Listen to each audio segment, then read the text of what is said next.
여자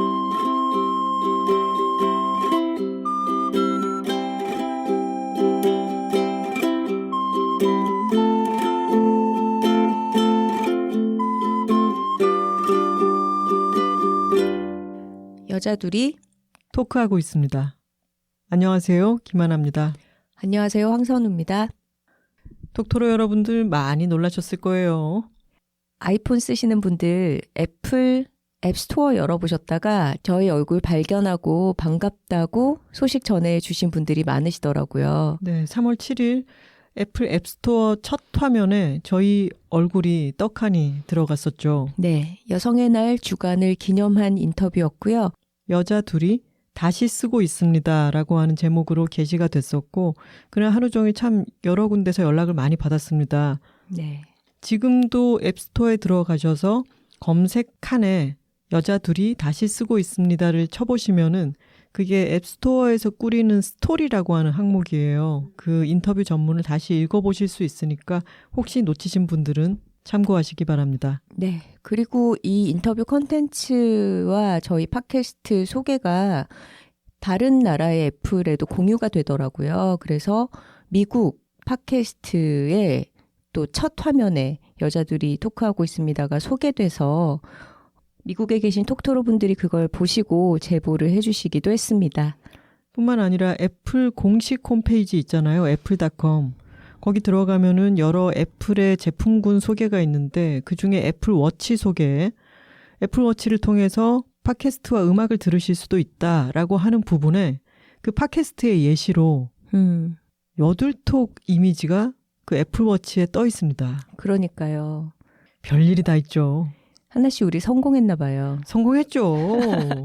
톡토로 여러분들도 같이 뿌듯해 하셔도 좋을 것 같습니다. 전 세계에서 저희 여둘톡을 가장 많이 들어주시는 플랫폼은 애플 팟캐스트입니다. 이런 여러 가지 이벤트들이 있어서 그런지 49화 여성의 날 특집 타르 회차는 하루에 10만 회를 넘겼습니다. 재생 요청 수를요. 네. 24시간 안에 굉장히 빠르게 청취를 해주셨고 그리고 영화에 대해서 좀 모호하거나 불편했던 부분들을 저희의 팟캐스트 들으면서 다시 한번 생각해 볼 수 있었다. 조금 풀리는 부분이 있었다. 이렇게 얘기를 많이들 해주셨습니다. 그리고 지난 목요일에는 마곡에 있는 LG아트센터에서 발레 공연을 봤습니다. 네. 파리 오페라 발레의 지젤이었죠. 30년 만에 한국을 방문한 거라고 하더라고요. 네. 사실 지젤을 하나 씨나 저나 처음 본 공연이 아니잖아요. 무용 공연이 주는 어떤 재미와 쾌감이라는 것이 굉장히 여러 방면으로 있을 텐데 사실 무용 공연을 보면서 감정적으로 동요되는 경험은 저는 자주 있진 않았거든요. 그런데 이번에 파리 오페라 발레의 지젤을 보면서는 이상하게 좀 울컥하기도 하고 조금 눈물이 어리기도 하고 그 이야기에 아주 깊이 스며드는 좀 그런 경험을 해서 조금 신기했습니다.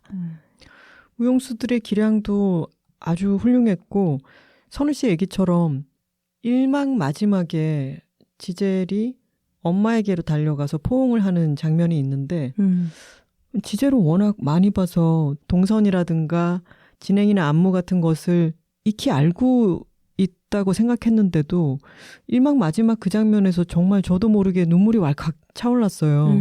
아, 내가 왜 이러지? 라고 잠깐 생각을 했었는데 오페라 글래스로 무용수의 표정과 감정 표현 같은 거를 봤더니 정말 섬세하고 그 표현이 정말 풍부하더라고요. 저는 지젤은 선우 씨나 저처럼 앉으나 서나 키가 작은 사람들은 무용 공연을 특히나 단차가 많지 않은 LG아트센터 같은 데서 1층에서 보면은 시야가 너무 많이 가리기 때문에 그냥 좀 떨어진 2층에서 보는 게 시야가 일단 많이 확보되고 그리고 이렇게 군무 장면이 이막에 있는 발레 블랑이라고 하죠. 그런 장면을 보기에는 더 낫다라고 생각했었는데 그런 감정 표현 같은 것을 이렇게 당겨서 봤더니 아, 이게 정말 극이로구나. 멀리서 어떤 움직임, 대형이 움직이는 어떤 모습, 효과 이런 것도 있겠지만 감정을 전달하는 극이로구나라고 하는 게 이번 공연에서는 더 훅 다가왔던 것 같아요. 맞아요.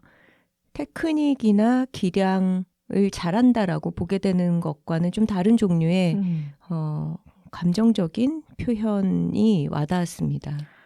1막에서 시골 처녀들이 춤을 추면서 나풀거리는 그 치마 같은 것도 의상이 너무 예뻐서 무슨 꽃잎을 보는 것 같았어요. 그죠? 맞아요. 이 소재가 무용수들의 움직임에 따라서 펼쳐지고 회전하고 그러면서 빛을 반사시키는 그런 감각이 아주 황홀하더라고요. 이 공연 티켓 자체가 가격이 꽤 있었고 프로그램북도 10,000원이나 했어요. 네. 그래서 조금 망설이다가 그걸 샀는데 처음 딱 열어봤더니 첫 문장이 파리 오페라 발레는 발레의 종가다. 종가. 이 무슨 시적사회적인 표현입니까? 21세기에? 갑자기 파리 오페라 발레에서 김치를 담그실 것 같고 이런 느낌이네요. 물론 어떤 표현을 의도했는지는 우리가 알겠죠. 여기가 굉장히 전통 있는 종주 단체다. 종가를 네이버에서 찾아보면요. 족보로 보아 한 문중에서 마지로만 이어온 큰 집. 종가를 쓸 수 있는 곳은요. 여러분 김치 브랜드로 이미 많이 굳어져 있는 종갓집 외에는 어떤 것을 종가에 빗대는 것은요. 사실 좀 너무 어처구니 없는 일입니다. 굉장히 가부장적인 표현이죠. 그 권위를 설명하기 위해서 장남으로 이어진 핏줄이다. 이런 식의 단어를 갖다 쓰는 게 너무 전근대적으로 느껴지네요. 아주 짧게 지젤의 내용을 설명을 드리자면은 지젤은 시골 처녀죠. 이곳을 방문한 알브레이트라고 하는 귀족 청년과 사랑에 빠져서 함께 춤을 추다가 이 지젤은 춤을 또 너무 과하게 추면 심장에 무리가 오는 그런 약간의 지병이 있는 사람이었는데 나중에 알브레이트의 신분이 자신과는 너무 다른 그리고 정혼된 다른 여자가 있는 물론 귀족의 영예죠. 그런 사람이 있다는 것을 알게 되고 지젤은 너무 가슴이 아픈 나머지 실성해서 미친 듯이 춤을 추다가 엄마를 한번 끌어안고는 쓰러져서 죽습니다. 그게 1막의 내용이에요. 2막으로 가면은 낮과 시골이었던 그 마을이었던 배경에서 완전히 바뀌면서 밤의 숲속에 원혼들, 유령들이 출몰하는 그런 신비스러운 공간으로 탈바꿈을 하는데 그 어두운 배경에서 흰색의 그 정령 같은 나풀거림을 표현하는 옷들을 입고 거기에 윌리들이라고 하는 단체 귀신들이 나옵니다. 우리나라에도 처녀 귀신이라고 소복을 입고 머리를 풀어헤친 채 숲속에 있다고 알려진 그런 존재들이 있죠. 숲속에 있나요? 처녀 귀신? 민가에 있을 수도 있죠. 네, 많은 문화권에서 이렇게 어떤 하늘 품은 여성 귀신이 하얀 옷을 입고 등장을 한다는 공통점도 재밌죠. 맞아요. 결혼을 하기 전에 죽은 원혼들, 그리고 이게 원혼이라는 것은 원한을 갖고 있는 경우가 또 많다는 거겠죠. 그 윌리들의 수장인 미르타라고 하는 존재가 있고 귀신장. 귀신장이 있고 그리고 여기에 우리 또 갓 죽은 지젤이 유비로 합류하게 되는 거죠. 근데 알브레이트가 지젤의 묘에 꽃을 들고 찾아왔다가 그런 이제 독일에서부터 내려오는 민담 같은 게 있대요. 그게 원전이 된 또 문학 작품도 있다고 하는데 밤새도록 이 윌리들이 남자를 춤을 추도록 만들어서 결국 죽게 만드는 너무 모든 기력을 다 뽑아내서 춤을 추다가 쓰러져서 죽게 만드는 존재들이었던 거죠. 근데 지젤은 죽었을지언정 여전히 알브레이트를 사랑하고 있고 그래서 알브레이트를 미르타 앞에서 보호하면서 같이 춤을 추고 해가 뜰 때까지 알브레이트를 보호해 줍니다. 그래서 해가 뜨자 알브레이트는 다시 일어났지만 자신의 사랑도 지젤도 온데간데 없이 사라지고 없는 데서 관객을 향해 처연한 표정으로 걸어오며 그게 끝이 납니다. 옛날에 처음 봤을 때는 와 정말 뭐 테크닉적으로도 의상이나 뭐 여러 가지들이 진짜 너무 재밌다. 맞아요. 그리고 윌리들이 줄을 이루어서 교차하고 일렬로 길게 늘어서는 그런 장면들의 안무가 정말 멋지죠. 그렇죠. 환상을 눈앞에서 CG가 아니라 몸으로서 구현해 보이는 것이고 남자 무용수가 여자 무용수를 들어다가 옮길 때 그게 얼마나 중력을 거스르면서 사뿐하게 옮겨지는지 그게 사람 눈앞에 환상을 창조하기 위한 그런 안무적인 새로움도 굉장히 컸었고 여러 가지로 너무 재밌게만 봤었는데 어느 순간 이후로 좀 기분 나쁜 지점이 있는 거예요. 맞아요. 지젤은 저런 혼인빙자 결혼 사기꾼 놈한테 속아가지고 죽기까지 했잖아요. 그랬는데 그놈을 또 밤새 그렇게 비호해줘? 나는 그냥 알브레이트를 윌리들이랑 다 같이 지려 밟아줬으면 좋겠다. 이런 생각이 들 때도 있었어요. 근데 이번 공연을 또 다시 봤더니 지젤이 거기에는 이제 힐라리온이라고 하는 청년을 윌리들이 죽여버리는 장면이 나오는데 그렇게 알브레이트를 죽여버리지 않고 그것을 막아내고 또 감싸 안는 게 또 숭고해 보이는 면이 있단 말이죠. 그건 또 알브레이트가 연기를 잘했기 때문이기도 한 것 같아요. 지젤을 잃었을 때 그 상실을 충분히 슬퍼하고 애도하는 모습이 표현이 됐기 때문에 우리의 감정이 이것을 사랑 이야기로 좀 받아들일 수 있었던 거 아닐까요? 그리고 중간에 나오는 영주가 지젤의 엄마에게 아마도 초야권을 행사해서 그 사람이 지젤의 생부일 수도 있다라고 하는 뉘앙스가 있다는 것을 프로그램북을 읽다가 알았는데 여러분 초야권이라는 게 뭔지 아십니까? 변학도가 춘향이에게 수청을 들라라고 하죠. 결혼을 하지 않은 마을의 처녀들을 자기가 잡아다가 초야라는 말도 너무 기분 나빠. 첫 번째 성적인 경험을 자기와 하도록 강제하는 권리입니다. 그게 중세시대 때 영주에게 있었어요.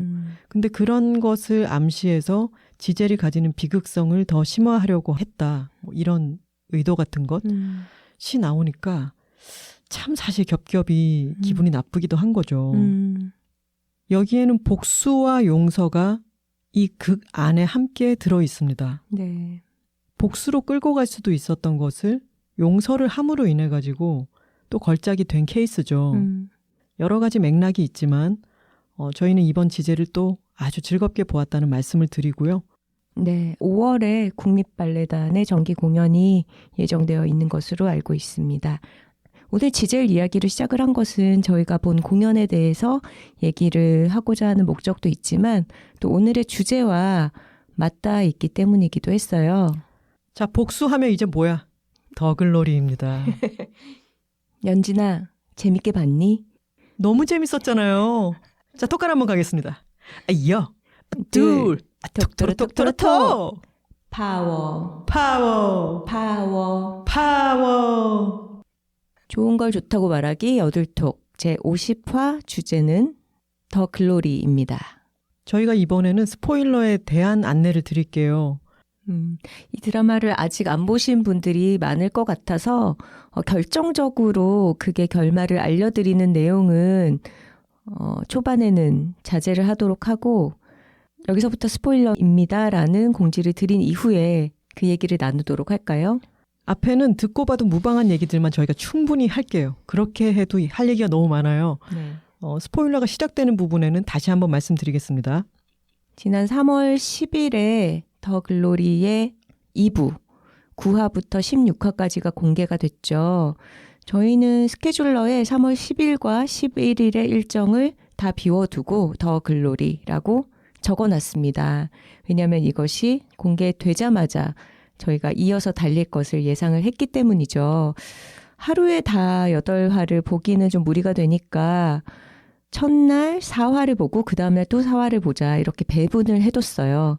하지만 연진아, 사람 일이 계획대로 되지 않더라. 새벽 3시가 넘도록 계속 보고 있다가 이제 2회가 남았는데 정말 좀비들처럼 다음 회 보기에 손을 일단 가서 눌렀어요. 그래서 오프닝이 또 나오기 시작하는데 와 정신 차리자. 지금 우리가 15화를 보면은 16화 한 화를 남기고 우리가 이거 끊지 못할 거다. 그러니까 이 2회차를 남겨놓고 일단 잠을 자자. 워워를 하는데 가까스로 성공했습니다. 네. 저희가 여둘톡 지난 40 11화 자화자찬 경거망동 편에서 오프닝에 더글로리의 1부를 보고서 얘기를 짧게 나눴었어요. 그러면서 이제 1부는 재밌게 봤는데 2부가 어떻게 될지 모르겠다. 많은 한국 드라마들이 보통 16부작으로 만들어지는데 굉장히 초반에 기대를 키우다가 용두사미로 끝나는 경우가 많고 그것의 어떤 분기점이 되는 시작이 9화 이후잖아요. 앞에 절반은 재밌었는데 그 뒤에 절반이 뭔가 만들어 놓은 극적인 구조를 다 수습을 하지 못하고 허물어지는 그런 용두사미로 끝나는 경우가 많아서 더글로리도 혹시 그렇게 되면 어떡하나 하는 우려를 했지만 그렇지 않았습니다. 끝까지 아주 팽팽했습니다. 저희가 드라마를 잘 못 보는 이유, 이런 얘기 하면 안 되죠. 저희는 드라마를 잘 못 본다고 해놓고 그 이후로 정말 많은 드라마를 보게 되었는데 저희가 드라마를 잘 못 봤던 이유에는 끝까지 가지를 못하고 중도하차하는 경우가 너무 많았어요. 선우 씨가 얘기했던 것처럼 중반 이후에 급속도로 어떤 문제점이 너무 많이 벌어지면서 덜컹덜컹하다가 용두사미로 내려앉는 경우도 너무 많이 보았기 때문에 중도하차한 것들이 많았는데요. 이 드라마는 저는 최근 몇 년간 본 것 중에 제일 재밌었던 것 같아요. 끝까지 저게 말이 돼? 이런 게 거의 없습니다. 하나 씨는 김은숙 작가의 전작을 한 편도 보지 않았다고 했잖아요. 네. 더글로리로 처음 만난 김은숙 작가의 인상 어떤가요? 저는 팬이 됐습니다. 어쩜 이렇게 대사를 찰지겠어. 정말 너무 깜짝 놀랐어요. 긴장감이 팽팽하게 넘치고 반전의 반전이 이어지는데도 저는 너무 신기했던 게 너무 웃겨요. 그러면서 대사가 피식피식하게 웃음이 터지는 그 말맛이 너무 좋은 대사를 티키타카로 왔다 갔다 하는데 너무 효율적이고 쓸데없는 말 하나도 없는데 그 말을 곱씹게 되고 그 순간 자체에 재밌고 어떻게 이러면서도 이렇게 탄탄한 극을 끌고 가지? 전 너무 놀랐습니다. 맞아요. 대사가 굉장히 생동감 넘치고 또 복수를 다루는 무거운 주제지만 그 긴장에만 함몰되지 않도록 긴장을 풀어주는 그런 다채로운 조연들이 생생하게 살아있죠.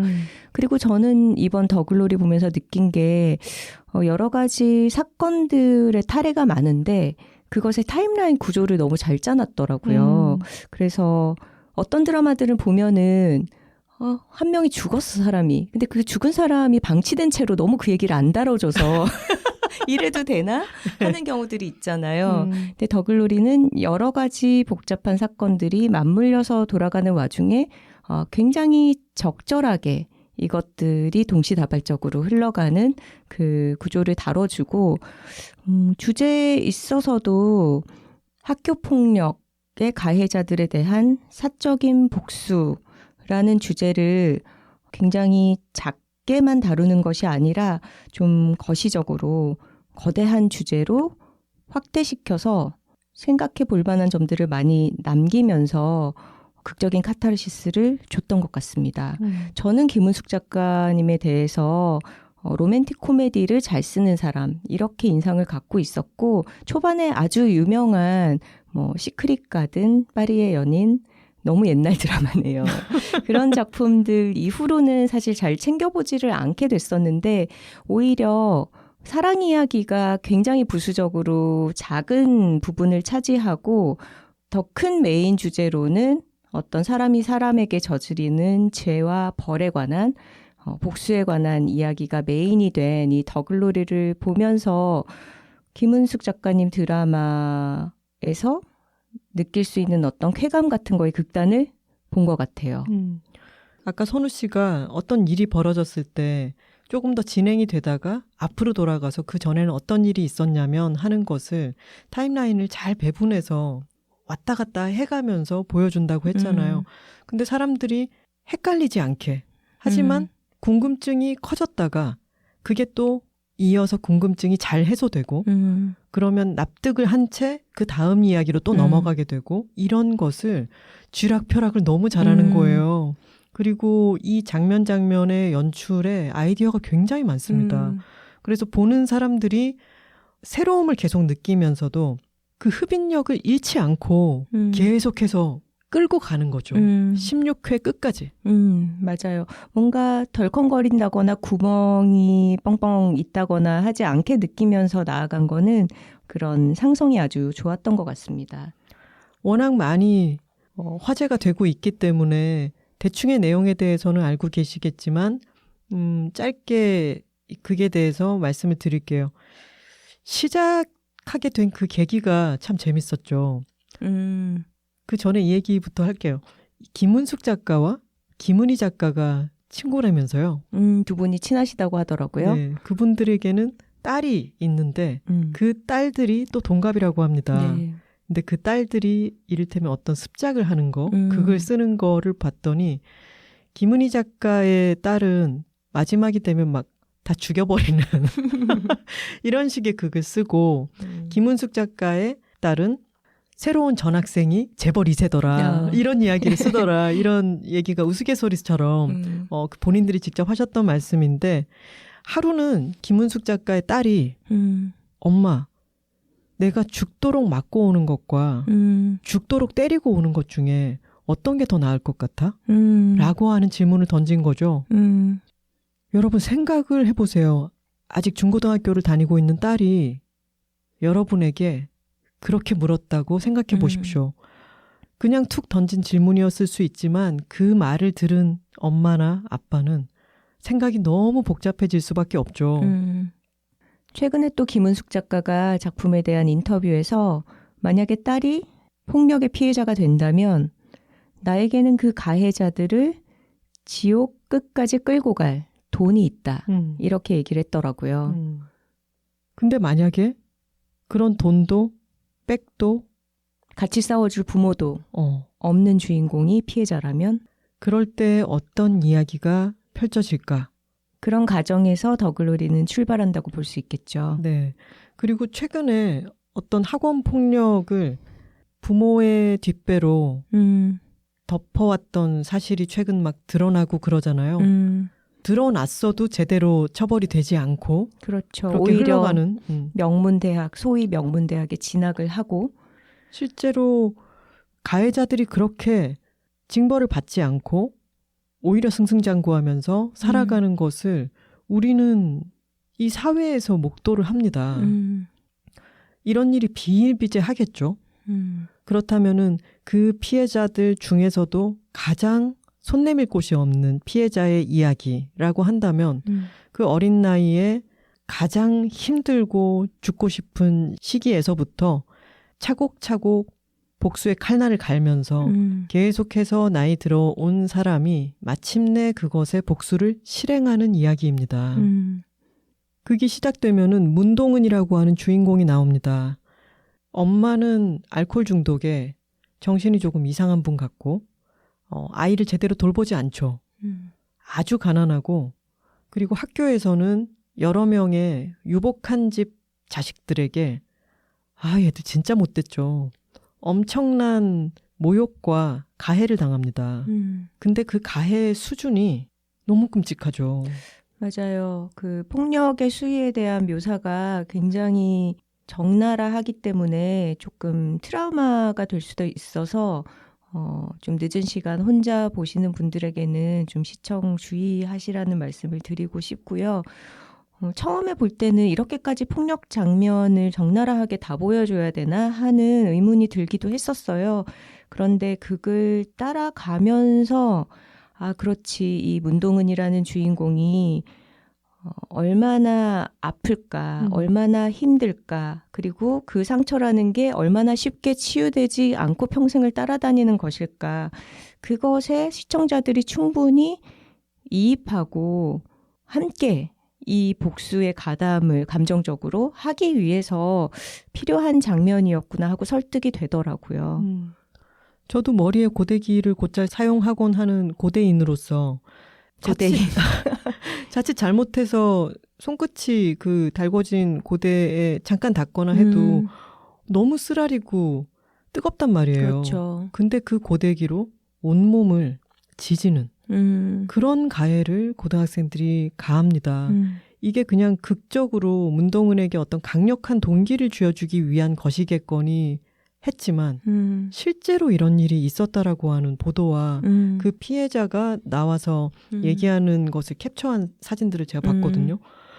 그러니까 실제로 이런 일이 벌어지기도 하는 그런 사건인 거죠. 맞아요. 그리고 뭐 고대기가 아니라 무엇이 되었건 물리적인 폭력, 그리고 언어적인 폭력, 성적으로 폭력을 행사하는 것들이 학교 공간 안에서도 벌어지고 있다라는 거죠. 팔과 다리, 온몸에 이런 고데기로 지져진 화상의 흉터가 남아있기 때문에 문동은에게도 그리고 시청자들에게도 그 고통이 시각화되어서 계속해서 리마인드가 되죠. 맞아요. 쉽게 잊어버려지지 않죠. 그렇죠. 이 드라마는 끝까지 매우 높은 완성도로 흡입력 있게 만들어졌기 때문에 이 파급력이 굉장히 크겠죠. 네. 그러면 이 드라마를 본 사람들은 정말 학원 폭력의 심각성과 그거에 대한 경각심이 아주 커질 수밖에 없을 거예요. 이것은 복수극이라고 하는 형식 자체로 카타르시스를 크게 주는 일종의 이렇게 표현하기가 조금 마음이 어렵지만 아주 좋은 오락물이기도 합니다. 그런데 이 오락물을 잘 즐긴다면 자연스럽게 학원 폭력에 대한 경각심이 생기게 되는 거죠. 송혜교 배우에 대해서 이야기하지 않을 수가 없죠. 네. 저희가 41화 자화자찬 경거망동 편에서 더글로리에 빠져있다 얘기를 하고 그리고 송혜교 배우가 이전의 선택과는 다른 선택을 함으로 인해서 선택지가 넓어질 것이다 이런 이야기를 했는데 파트 1을 볼 때도 그런 생각이 들었지만 파트 2를 봤더니 아 대단하다 그런 생각이 들더라고요. 파트 1에서는 치밀하게 복수를 진행하고 있고 그 감정이 겉으로 잘 드러낼 수도 없는 아주 억눌려 있는 인물을 계속해서 연기했잖아요. 맞아요. 파트 2가 되면은 소리를 지르기도 하고 비웃으면서 할 테면 해봐라 라고 약을 올리기도 하고 맞서서 차갑게 쏘아붙이기도 하고 여러 가지 송혜교 배우의 이전에 보지 못했던 얼굴의 표정과 대사 같은 것들이 나오죠. 네. 더글로리를 통해서 새롭다, 신선하다, 달라졌다 이런 반응들을 많이 듣고 나서 송혜교 배우가 내가 지금까지 어떻게 해왔던가 반성을 했다 이런 얘기도 하더라고요.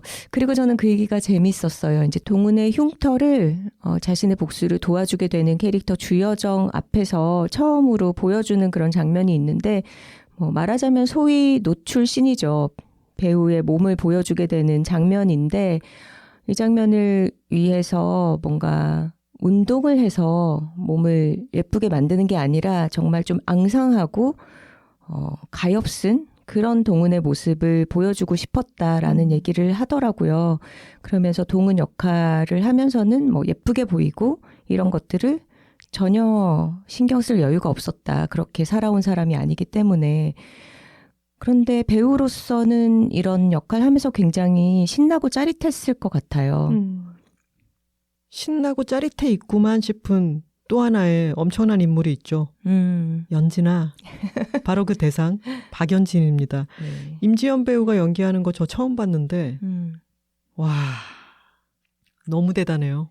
송혜교 배우가 문동은 역할에 맞춰서 좀 감정을 절제하고 한 80% 정도만 드러내는 그런 식의 인물 해석을 보여줬다면 임지연 배우는 120%를 하죠. 그러니까 얼굴의 모든 근육을 다 사용하는 것처럼 정말 미간과 입술 실룩임과 볼과 눈 불알임과 이런 것들을 너무너무 적극적으로 활용하면서 박연진이라는 그 나쁜 인물의 내면을 정말 환히 보여줍니다. 박연진은 기상캐스터잖아요. 저는 약간 그런 생각이 들었어요. 아기 인형이 가지고 있는 약간 기괴한 부분을 극대화시킨 게 척키 이런 인형이라고 생각한다면 인형. 네. 기상캐스터라고 하는 예쁘고 잘 다듬어진 어떤 모습을 보여야 하는 직업군이 갖고 있는 묘한 어떤 부분을 극대화시킨 캐릭터가 바로 박연진이 아닌가 싶었어요.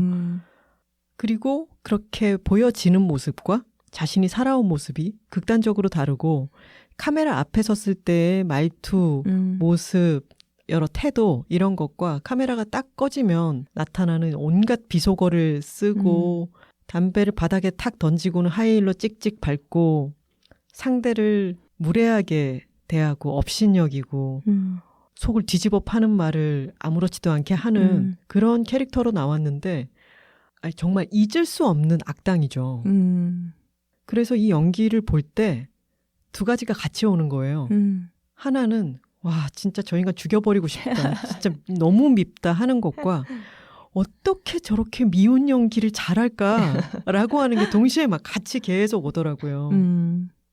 악역을 너무 잘하는 사람들을 볼 때 느껴지는 그런 감정이죠. 맞아요.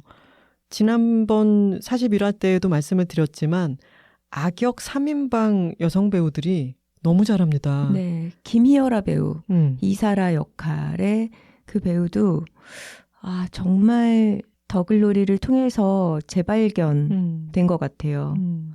이사라는 대형교회 목사의 딸이죠.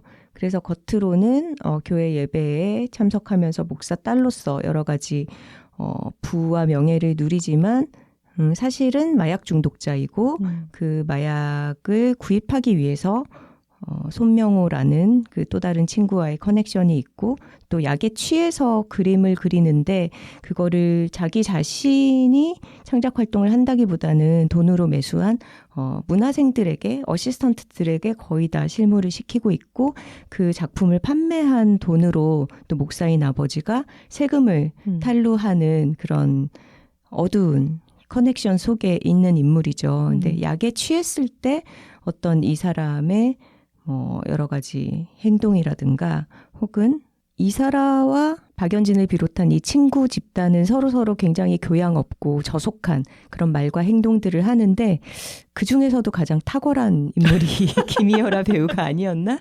싶습니다. 욕잘할. 그리고 최혜정 역할을 한 차주영 배우가 있죠. 이 최혜정은 이사라나 박연진, 전재준 이런 사람들이 유복하고 영향력이 있는 집안의 자식들이고 이 그룹에 같이 끼어 있지만 좀 다릅니다. 세탁 차이가 있죠. 네, 그렇죠. 최혜정은 세탁소집 딸이고 이사라가 맡긴 옷을 최혜정이 그걸 살짝 훔쳐 입고 나왔다가 그걸 놓고 서로 그럴 줄 알았다며 또 놀리고 모욕하고 이러는 장면이 있죠. 그러니까 최혜정과 나머지 친구들 사이에는 그 계급 차이와 그로 인해 억눌린 것 때문에 위험 요소가 있습니다. 그렇다고 이사라랑 박연진 사이에 위험 요소가 없는 것도 아니고요. 그리고 또 한 명의 너무도 중요한 여성 배우를 호명하지 않을 수가 없습니다. 염혜란 배우입니다. 네, 염혜란 배우가 맡은 강현남이라는 캐릭터는 문동은의 복수를 도와주는 어떤 수족으로서 증거를 수집하고 이 가해자 집단의 행태를 뒤를 밟아서 파악하는 그런 조수 역을 충실하게 해주죠.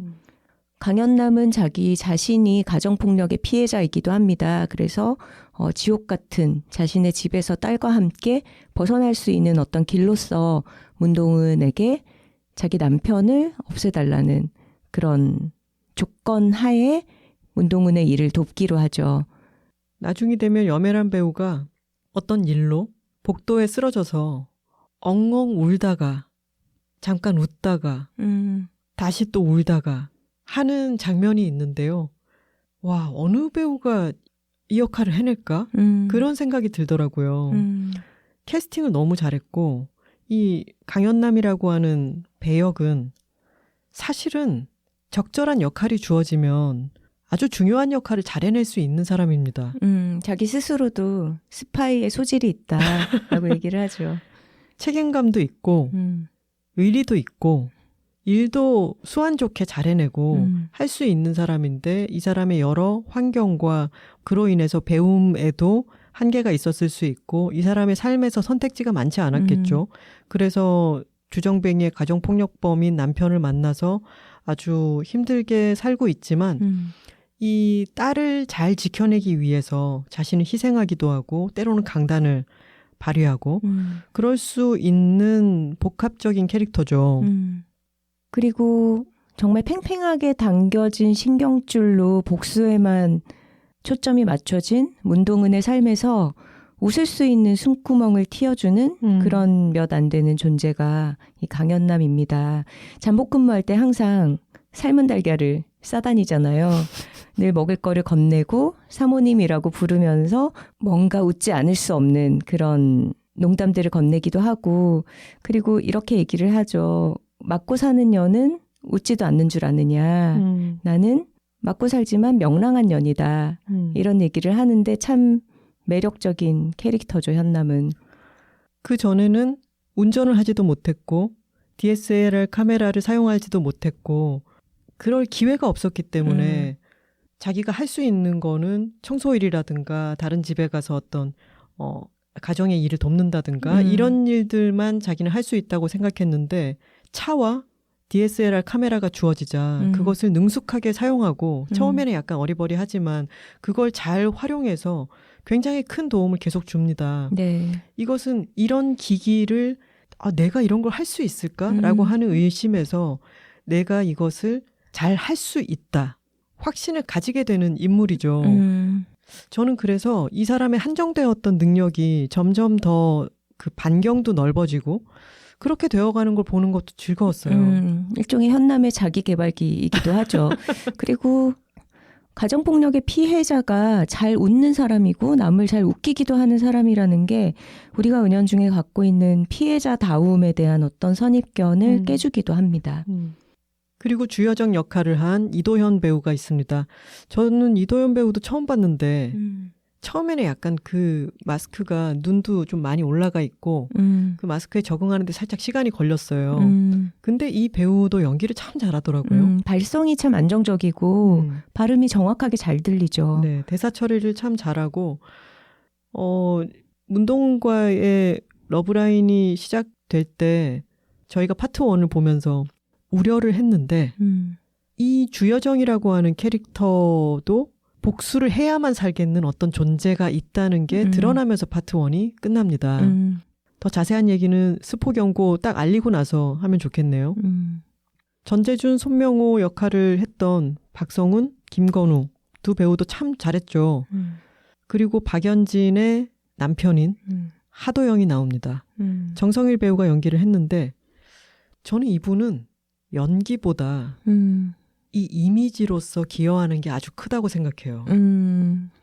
중년 배우 중에 이렇게 깨끗하고 날렵한 선을 가진 사람이 흔치는 않겠다는 생각이 들었어요. 뭔가 바둑이랑 정말 잘 어울리지 않나요? 실제로 취미로 바둑 둘 것 같이 생긴 좀 그런 얼굴이고 뭔가 그 깔끔하면서 결벽증적인 좀 그런 이미지를 갖고 있어서 자신이 믿었던 배우자의 어떤 추악한 과거가 밝혀졌을 때 이 사람이 어떤 식으로 타협하지 않고 관계를 정리할까 혹은 묻어버릴까 아예 이런 것들에 대해서 조금 기대를 품게 만드는 그런 이미지가 풍기죠.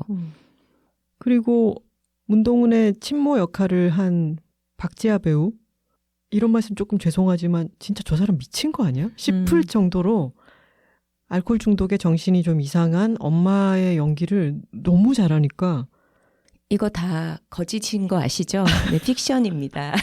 이거 찍지 말고 저 사람 가둬야 되는 거 아닌가 막 이런 생각이 들 정도로 엄청 폐악질과 이런 거를 잊을 수 없게 합니다. 그리고 모두가 연기를 다 너무 잘하지만 또 저 사람은 실제 저 사람이 있는 것 같아라는 느낌을 준 사람들 중에 하나가 저는 그 신영준 경찰 차장이었나요? 네. 박연진의 어머니의 친구로서 이 집안의 구린 일들을 다 손봐주는 정리해주는 그런 수족같이 일하고 있죠. 자기 스스로도 정말 구린 경찰차장이죠. 이혜영 배우가 분했는데 이분의 연기도 굉장히 좋았어요. 1부에서는 이런 캐릭터들을 소개하고 문동은에게 가해자 집단이 저지른 일들을 보여주며 문동은이 가진 것 없이 어떻게 이들에게 복수를 시작할 수 있는지 그 과정을 하나하나 쌓아 나갑니다. 그리고 주여정이라는 이 조력자에게도 뭔가 큰 상처가 있고 그것에 대해서 복수를 해야지만 이 사람이 정신적으로 평화를 얻을 수 있다라는 그런 설정들이 설명이 되고요. 이제 2부에서는 본격적으로 이 가해자들이 어떻게 붕괴되어 가고 어떻게 처벌을 받고 어떤 방식으로 동은의 복수가 완성되는지 그리고 이 피해자들은 자신의 존엄을 회복할 수 있는지 그 이야기가 본격적으로 펼쳐집니다. 연진아, 지금부터 스포야. 네. 스포일러를 피하고 싶으신 분들은 이제 이 부분부터는 드라마를 다 보고 나서 들으시면 되겠습니다. 저희는 신나게 다 얘기해 볼게요. 문동은이랑 주여정이랑 이제 사귀잖아요. 사귄다고 할 수 있나요? 나중이 되면은 뭐 맨 마지막에는 사랑한다고 하고 그리고 키스하는 장면도 나오고 하니까 나중에는 결국은 사귀죠. 주여정이 알 수 없는 이유로 문동은에게 반한 듯하고 계속해서 이 사람을 바둑을 가르쳐주면서 기다리고 여러 이런 장면들이 나오니까 알 수 없는 이유로라는 말이 너무 웃기네요. 드라마에서 대부분은 그냥 좋아하지 않나요? 아 근데 나중이 되면은 그 얘기가 나오잖아요. 윤소희의 시신과 이 문동은의 관계를 보고 자신의 아버지가 그 시신을 계속해서 보관했던 것과 연관을 지어서 그래서 더더욱 문동은을 돕고 싶었다라고 하는 그 마음도 나오죠. 처음에는 어떤 식이었을지 모르겠지만 어쨌든 주여정은 문동은에게 반했고 그렇게 자기 집을 내어주기도 하고 무심장면으로 도와줍니다. 근데 그러다가 이제 멜로 러브라인이 생기잖아요. 아, 나 진짜 그 러브라인 나올 때마다 미쳐버리는 줄 알았네. 정말. 선우 씨는 안 그랬어요? 집중력이 확 떨어지죠. 무슨 그런 오글거리는 대사들 나오고 막 뒤에서 갑자기 껴안으면서 이마를 이렇게 짚으면서 문동은이 몸이 안 좋다 그러니까 그거는 심쿵을 의도하는 거잖아요. 이마를 짚으면서 전문의의 소견으로는 꾀병인데요. 이런 얘기를 할 때 아 진짜 나 모니터를 부숴버리고 싶었어. 그러지는 마시고.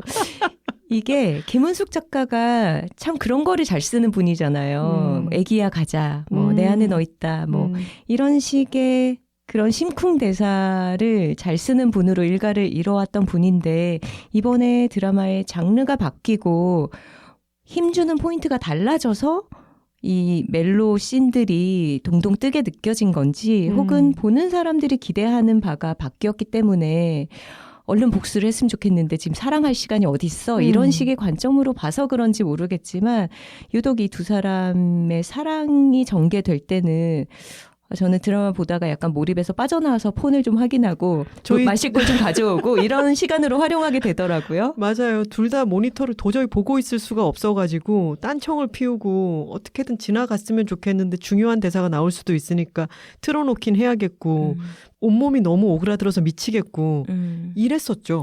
그게 좀 너무 뭐랄까 전형적인 연애 관계로 진행하는 것에 대한 묘사 같은 게 오히려 케미를 좀 줄어들게 하는 것 같아요. 예를 들어서 주여정이 뭐 집 마당에다가 문동은을 위한 식사를 준비해 놓고 이런 거는 어떻게 차렸어요 하니까 낭만 저녁을 검색해 봤어요. 이런 대사를 하잖아요. 근데 그런 식의 어떤 검색어를 쳐서 나올 것 같은 좀 전형적인 뻔한 느낌이 이 둘의 관계에서는 있었던 것 같고 그렇다고 해서 뭐 김은숙 작가가 못 쓰는 사람이다 이런 뜻이 아니라 예를 들어서 하도영과 문동은은 같이 엘리베이터만 타도 굉장히 긴장감이 넘치지 않나요? 저는 그랬거든요.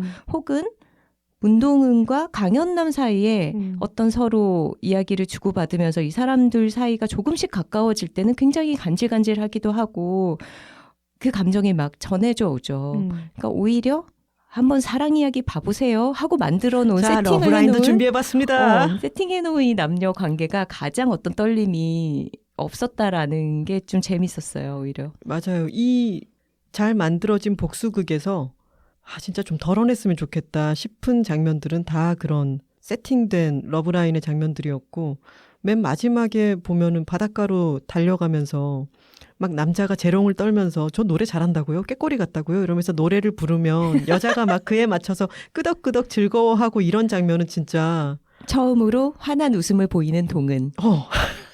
그리고 무슨 뮤직비디오처럼 연출하고 정말 견디기가 힘들었는데요. 선우 씨가 얘기한 것처럼요.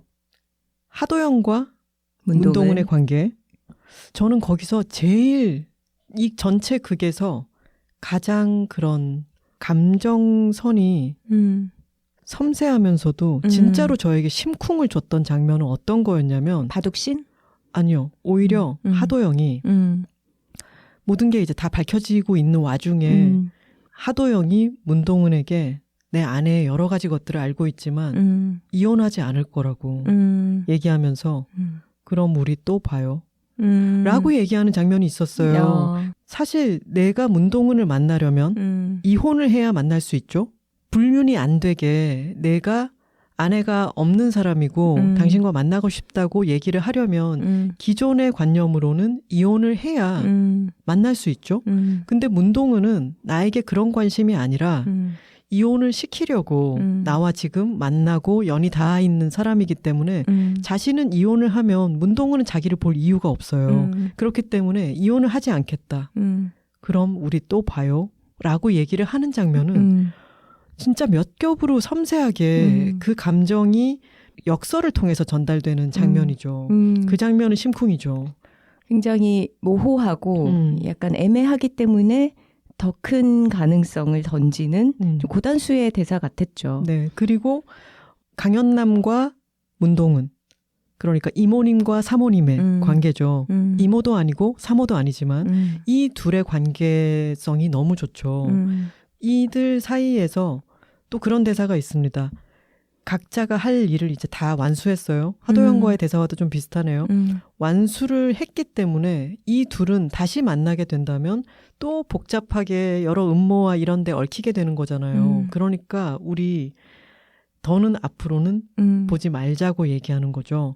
서로에게 너무 큰 고마움을 가지고 있고 감정적인 교류도 분명히 있어요. 커다란 위로도 서로 받았고 그렇지만 우리 다시는 보지 말자라고 얘기할 때 서로 멀어져가는 장면이 정말 멜로드라마에서 이별씬과 똑같은 그런 감정적인 울림을 줍니다. 맞아요. 그 관계들은 진짜 관계들 같아요. 그래서 이 부분이 저는 흥미로운 게 인생에는 다채로운 관계가 있어요. 그게 꼭 남녀가 만나서 심쿵하고 처음으로 키스를 하고 포옹을 하고 이런 것과는 달리 내가 사모님과 이모님으로 만났든 내가 복수하려고 하는 사람의 남편으로 만났든 바둑 상대로 만났든 또는 내가 겪은 피해를 겪고 있는 피해자, 겪었던 경험이 있는 피해자의 그 마음을 이해하는 관계로 만났든 감정이라고 하는 것은 이것은 사랑, 연애, 뭐 이거는 별거 아닌 것이 아니죠.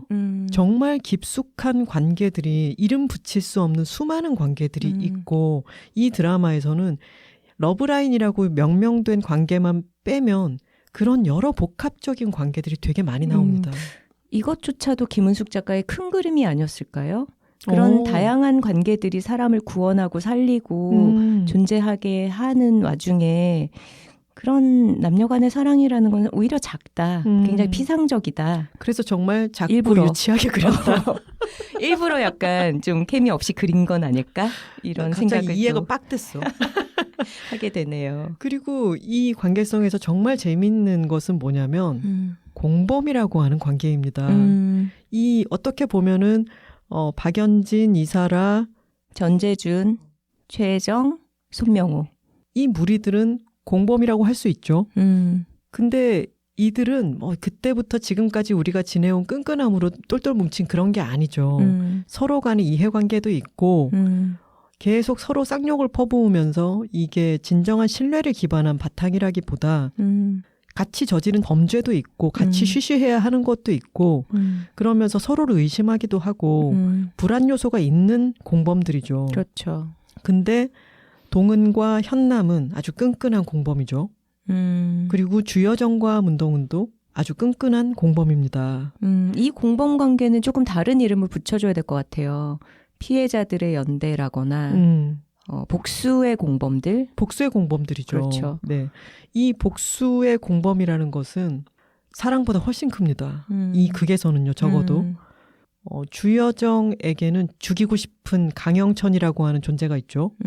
자신의 아버지에게 치료를 받았으나 그 메스로 아버지를 살해한 정말 그냥 악의 화신 같은 인물이죠. 맞아요. 이 사람은 교도소에 들어갔지만 그 아버지를 죽일 때 느낌이 어땠는지를 상세한 묘사와 함께 편지를 써서 주여정에게 계속 보냅니다. 주여정은 자신의 아빠의 죽음을 믿을 수도 없고 이 자신의 생명을 구해준 은인을 왜 죽였는지가 너무 궁금하니까 편지를 읽고 또 읽는데 이게 엄청난 트라우마가 될 수밖에 없죠. 그래서 저는 이 강영천과 주여정의 독대 장면에서 이 시리즈에는 독대 장면이 여러 군데 나오는데 바둑을 두면서 서로 독대하는 사이들도 있고 박연진과 문동은처럼 서로 서서 팽팽하게 서로를 바라보면서 교실에서 그렇게 싸우는 긴장감 터지게 서로를 대하는 장면도 있고 그리고 또 중요한 것은 감옥에서 면회하는 창을 놓고 서로 독대하는 장면이에요. 네. 저는 그런 장면을 생각하면은 평생에 잊을 수 없는 장면이 이창동 감독의 영화 밀양에서 내 아이를 유괴해서 죽인 범인이 내 앞에 있는데 나는 이 슬픔과 분노로부터 벗어나려고 별짓을 다해서 그래 내가 이제 진짜 좀 놓여놨다라는 마음을 가지고 이 범죄자를 독대했을 때 그 범죄자가 나는 당신과 별개로 하나님이 나를 사해 주셨다. 나는 마음이 편안하다. 라고 얘기할 때 용서를 해도 내가 해야지. 네가 왜 그 안에서 평안해? 네가 내 아이를 죽여놓고 이럴 때에 정말 붕괴될 수밖에 없는 그 상대편의 이 나의 마음이라고 하는 것은 상상을 하기가 힘들죠. 맞아요. 더글로리에는 종교가 여러 등장을 합니다. 이사라가 목사 딸이기 때문에 교회 예배 장면도 여러 번 나오고요. 그리고 또 절이 등장하죠. 최혜정의 시어머니 될 사람이 절의 보살님이기 때문에 보살님. 문동은도 절을 오래 다니면서 거기서 공들여서 관계를 구축을 해놨고요. 그리고 박연진과 그 어머니인 홍영애는 가장 구린 짓을 많이 저지르는 모녀인데 이들은 무속인에게 막 수억을 갖다 바치면서 계속 굿을 하고 점을 보고 그들의 이야기들을 실천하면서 어드바이스를 얻어서 살아가죠. 근데 문동은이 하는 복수라는 것은 결국 신이 처벌하는 그런 영역에서 길게 두고 봤을 때 결국은 정의가 실현될 것이다 이렇게 본다면 복수가 필요하지 않잖아요. 그리고 어떤 종교에 따라서는 신의 용서라는 것은 믿음의 유무, 신앙의 유무에 따라서 결정되는 것이지 죄의 속죄라던가 이런 것과는 또 다른 논리잖아요. 근데 그랬을 때 한낱 인간이지만 어떤 신에게 기댈 수 없는 사람이 자신으로서 최대치의 정의를 실현하고 복수를 실행하고 그로부터 자신의 영혼의 안식을 얻으려는 어떤 그런 이야기가 더 글로리의 이야기인 거죠. 그러니까 신이 행해주지 않는 어떤 처벌을 인간으로서 하겠다. 처음에는 이 가해자 집단이 그냥 단순히 학교 폭력, 물론 학교 폭력도 굉장히 중범죄입니다만 그냥 학교 폭력을 저지르는 데서 그치지 않고 살인으로 연결이 되잖아요. 근데 이렇게 점점 더 큰 죄를 씌우는 게 좀 현실적이지 않다라는 생각도 했었어요, 저는. 그런데 2부를 다 보고 나니까 그 과정이 왜 필요했는지를 알겠더라고요. 그러니까 동은의 영혼을 파괴하고 동은의 몸에 커다란 고통을 준 거를 넘어서서 훨씬 더 큰 죄악을 선명하게 저질렀다라는 설정을 이 가해자 집단에 줌으로써 동은의 복수도 더 스케일이 커지고 그리고 이것이 그냥 개인으로서의 원한 관계에 의한 나의 보복이 아니라 응징이 되고 정의 실현이 되는 것이죠. 그런 의미에서 중요했던 것 같아요. 주여정과 강영천의 관계에도 주여정은 강영천이 정말로 악마임을 알고 있죠. 그리고 그 악마성을 가장 드러내는 전 세상의 한 사람이 자기입니다.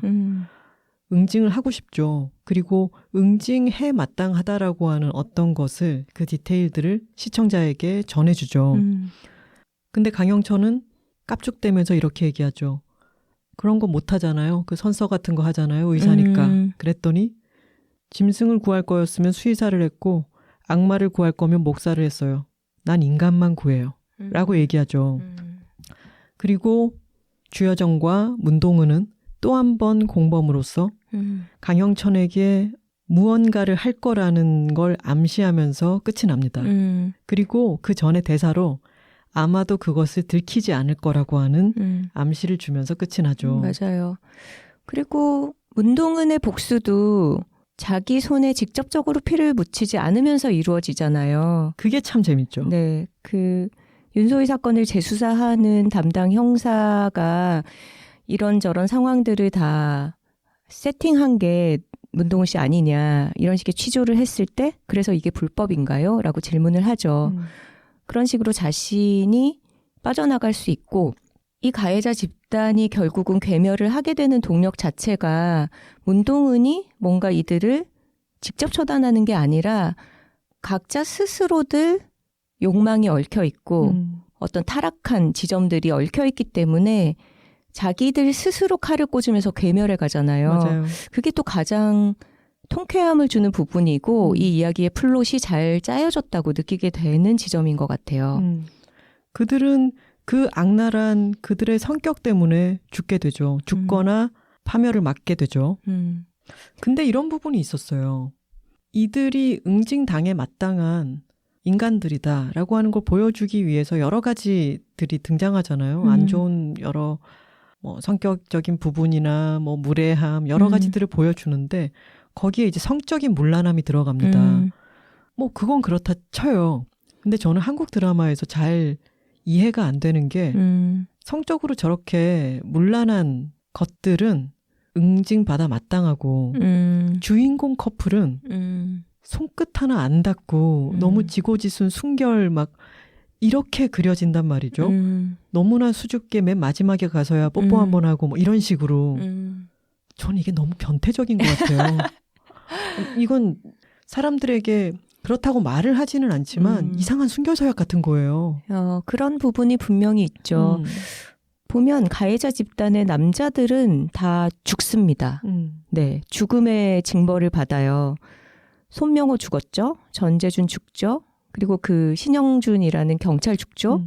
그리고 문동은을 학교 폭력을 당하는 상황에서 방치하고 도와주지 않고 오히려 스스로도 학생을 때렸던 그 학창 시절의 교사도 죽죠. 맞아요. 이런 식으로 남자들은 다 죽음으로 자기의 죄에 대한 벌을 받는데 여자 캐릭터들은 감옥에 가거나 혹은 사랑한 사람에게 버림을 받거나 다치거나 아니면 명예가 실추됩니다.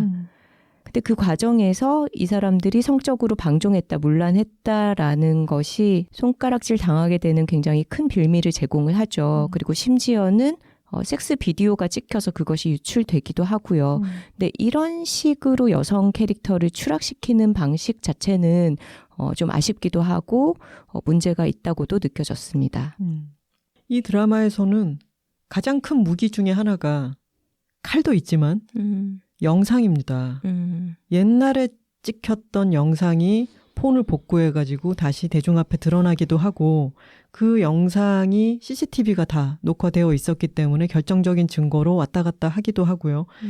이게 저는 스마트폰 시대가 되고 영상으로 증거를 남길 수 있는 시대라고 하는 것이 굉장히 또 많은 변화를 가져오잖아요. 근데 그런 생각을 하거든요. 이건 절대적인 얘기가 아니라 이런 면이 있다는 이야기인데 스마트폰은 약자에게는 아주 중요한 무기가 될 수 있다.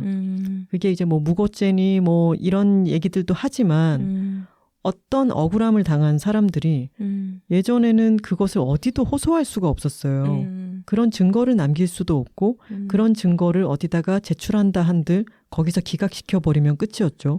근데 인터넷의 SNS의 시대가 되고 그리고 내가 어떤 중요한 영상을 남겼어요. 그것은 도끼가 되어 돌아오죠. 폭탄이 되어서 돌아오죠. 타르에서도 우리가 그런 것을 목격했지만 그게 이제 이런 일들이 물론 일면만 가지고 있는 게 아니기 때문에 그것에 타르에서도 나오지만 조작이라고 하는 게 일어나고 중간중간 편집으로 인해 가지고 다른 맥락을 만드는 것들도 발생을 하지만 이 영상이 무기가 된 시대에 어떤 보루로서 작용하는 부분도 분명히 있고 음. 정말 칼과 마찬가지죠. 영상의 양면이라는 거는 정말 칼이 메스로도 쓰이고 망나니 칼로도 쓰이는 것과 똑같죠. 사실 한국은 뭐 N번방 같은 게 존재하는 나라이고 영상을 통해서 피해자들이 착취를 당하기도 하잖아요. 근데 그렇기 때문에 고발의 기능과 어떤 유린의 기능을 다 갖고 있는 게 영상이죠. 저는 이사라의 몰락에 그렇게 영상을 사용한 거는 굉장히 좀 불쾌했습니다. 그건 저도 그랬습니다. 네. 그리고 망나니 칼춤 얘기했잖아요. 네. 그 러브라인이라고 한다면 가장 큰 고백은 그거죠. 내가 칼춤 쳐줄게요. 네. 저는 이 드라마에서 정말 인상 깊었던 대사가 주여정과 하도영이 그 바둑공원 네. 조금 위치하지 않았나요? 그리고 그래도 뭐 시각적으로 보여줘야 되니까 우연히 만나기도 해야 되고요. 지붕이 없으면 그 막 눈 맞고 비 맞고 이러면 바둑판 다 쪼개지거든요. 그러니까 저 바둑 저거 이끼 끼면 어떡하지 이 생각 많이 들던데. 그러니까요. 어쨌든 그 바둑공원에서 서로 만나서 바둑을 두면서 나누는 이야기가 있습니다. 하도영이 주여정에게 말하죠. 정말 위한다면 말려야 하는 거 아니냐. 복수를 돕는 게 아니라. 그렇죠. 복수로 취할 이득보다 돌이킬 수 없는 일에 매달리는 게 더 손해일 것 같은데 라고 얘기하죠. 그랬더니 주여정이 뭐라고 하냐면 피해자들이 다시 찾아올 수 있는 게 몇 개나 될까요? 나의 영광과 명예? 그 정도를 찾아오려면 누군가는 그것을 복수로 누군가는 그것을 용서로 나의 영광과 명예를 되찾는다는 거죠. 그러고 난 뒤에 하는 말이 그래야 비로소 원점이죠. 라고 얘기를 합니다. 맞아요. 플러스가 아니라 네. 원상 회복밖에 안 되는 거죠. 지금 또 이 얘기를 하니까 우리 둘 다 울었던 장면이 있잖아요. 현남과 동은이 이제 다시는 보지 말자고 하면서 헤어질 때 현남이 그런 얘기를 하죠. 어린 시절에는 어떤 아이였냐고 질문을 합니다. 그랬더니 동은이 기억이 나지 않는다고 해요. 사실 그 시절에 대한 기억은 다 고통의 기억이고 잊고 싶은 기억들이겠죠. 그러면서 회상신이자 상상신으로 이런 학교 폭력을 당하지 않았다면 동은은 어떤 평범한 아이로 살아갔을까 하는 장면이 아주 짧게 나옵니다. 동은은 건축가를 꿈꿨었죠. 그래서 옥상에서 동네의 지붕들을 내려다보면서 이렇게 건축 스케치를 하는 장면이 나오고 학교에서 아주 평범하게 경란과도 친구 사이로 지내면서 서로 또 다른 피해자가 아니라 그냥 평범한 친구로 매점 가서 뭐 사 먹을까 이런 얘기를 하면서 장난치고 팔짱을 끼면서 걸어가죠. 그런데 그러던 동은에게 어깨를 부딪히는 누군가가 있어서 돌아봤더니 팔에 잔뜩 핏자국이 난 교복을 입은 실제의 동은인 거죠. 그러면서 상상 속의 평화롭고 평범한 동은은 산산이 부서져서 조각이 돼서 날아가 버립니다. 그것은 가능했을 수도 있지만 어떤 사람들로 인해 망가지고 부서져 버린 동은의 평행 우주인 거죠. 그렇죠. 저는 그 대사 중에 정말 아무것도 아닌 대사 같지만 경란에게 팔짱을 끼면서 물 마셨어? 그러면 경란이 입을 닦으면서 너무 더워서 너무 더워서 애들이 나누는 극히 평범한 대화잖아요. 그리고 정말로 그런 얘기들을 하면서 지내잖아요. 근데 그때의 그 장면이 상상인가 뭔가 모르는 상태로 그 장면을 맞닥뜨렸을 때 우리는 동은의 어두운 얼굴만 계속 보고 있다가 정말 환하게 친구와 아무렇지도 않은 대화를 나누면서 복도를 걸어가는 장면을 보는 것만으로도 이상하게 눈물이 나요. 맞아요. 근데 그렇게 실제로 그 시기를 보냈던 동은과 서로 부딪히고 나서 산산이 재가 날아가는 것처럼 사라지는 그 명랑한 동은이의 모습을 보면 동은이가 잃은 게 이것이었구나.